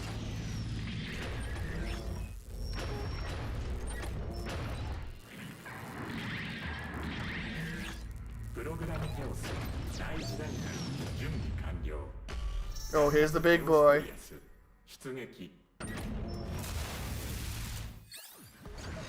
Oh boy. Did he just immediately come straight for me? That is nuts. A weapon to surpass Metal Gear, says Wacky. You're not wrong. I do like the idea though that this is made up out of data from multiple Gundams. You can kinda see that in it. At least in some of its attacks anyway. Come on, I'll get your attention. You might be the last boss, and you probably solo me in like one hit, but I'm going to be optimistic and think that I can probably do a lot of damage to you right now, or at least get your aggro.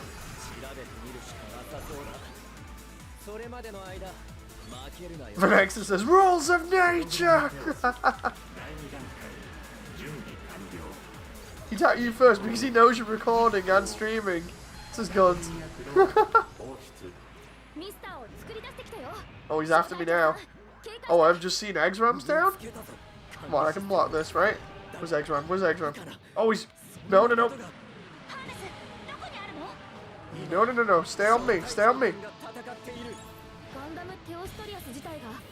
Don't take me this wrong, but why the Thunderbolt? I like the Thunderbolt.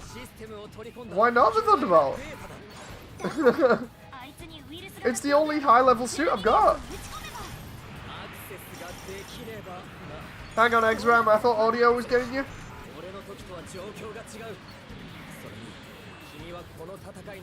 Thunderbolt is kind of weak. I mean, I can seemingly keep its aggro at least. It is literally the only... I've not seen the DLC trailer. I'm avoiding it at all costs. It's the only suit that I've got like high level, so... Let's grab his attention.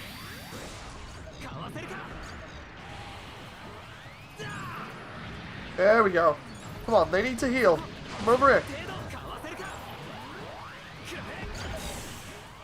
Oh, we got him. We got his shield off. Come on, Wally's got low shield. That's going to be a homie. I can tank that. I can tank it for the most part. I block. Move around here. Let everybody else heal. If they can. Keep his aggro. Oh! Okay, I'm down. I did not want that to happen, but okay. Wait, what? Oh! I remember this is where the Latreia comes in again.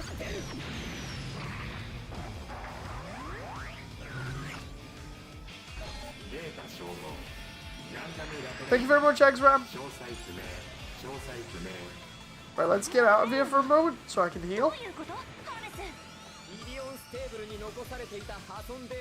Right, if my suit is doing nothing to him, let's get his little troop then. Let's just fill the entire battlefield full of missiles and beams and see what happens. And if we aggro him, we aggro him. There we go. Come on.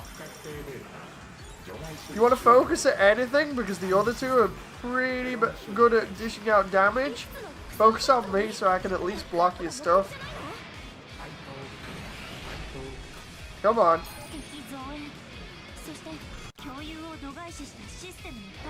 I can take that.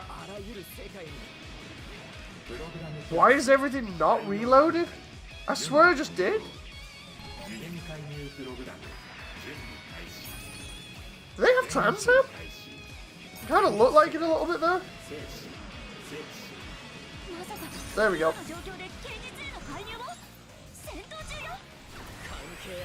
Let's get rid of all of these smaller fry on the field here. They need to just all vanish.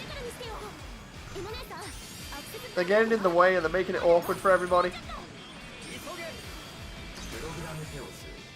Oh! Okay, I did not see the Master Beam Cannon there.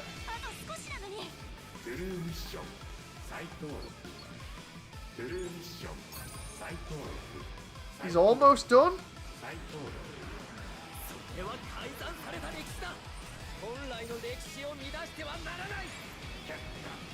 Oh, come on now.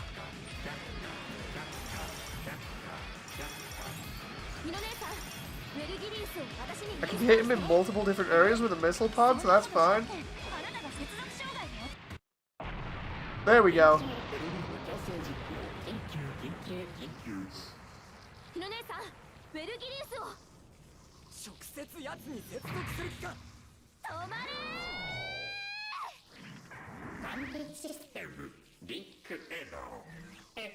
Damon says, fair enough. Not so sure about the Gundam Latreia. It looks kind of weird. Don't want to sound like that guy, but it doesn't sound like or look like a Gundam. It kind of does a little bit. Nicely done, both of you, says X-Ram. Thank you very much, X-Ram. Well done to everybody else there. That was crazy. I typed out what the mix-ups like. Oh yeah, I need to look at that. Mix-ups have the ability to switch between different forms, each one being a different class. For example, Wukong Impulse is a mix-up and his base form is an M-Fighter. However, his other two forms, Xiao Wu Jing, Silhouette, and Zubaji, I don't know whether I pronounced that right, Silhouette are respectively a getaway and sharpshooter. Oh, so kind of like the way that the Unicorn switches? Interesting. Dave, please, I don't need the idea of giant mobile armor with Trans Am. No, the mini ones and the ones that look like mass-produced Latreia, honestly. They were red, and then next minute, they just vanished from me, and I was like, have they got Trans Am? Did they just vanish with that? Did they move so fast that I didn't see it? What? You know, Nicely done, says Damon. Thank you very much, Damon. I say that for each form changes into a different class, but it's more like they have the attributes of the other classes. If your class saves in this game, what actually happens? I'm not sure, Wacky. That's all the missions done, right? Oh, wait, what? X missions boast the toughest difficulty. There's nothing more to say. Use the experience you've gained in G Universe to overcome the final challenge. Ooh, okay. Okay, so... Hang on. Okay, so, like... How many... Like, this isn't me spoiling it. Or rather, spoiling it for myself. Just... Tell me the number, guys. How many X missions are there? Classic says, rock on, Moody. I'm gonna get going. I'll see you tomorrow. Thank you very much, Classic. Thanks for sticking around.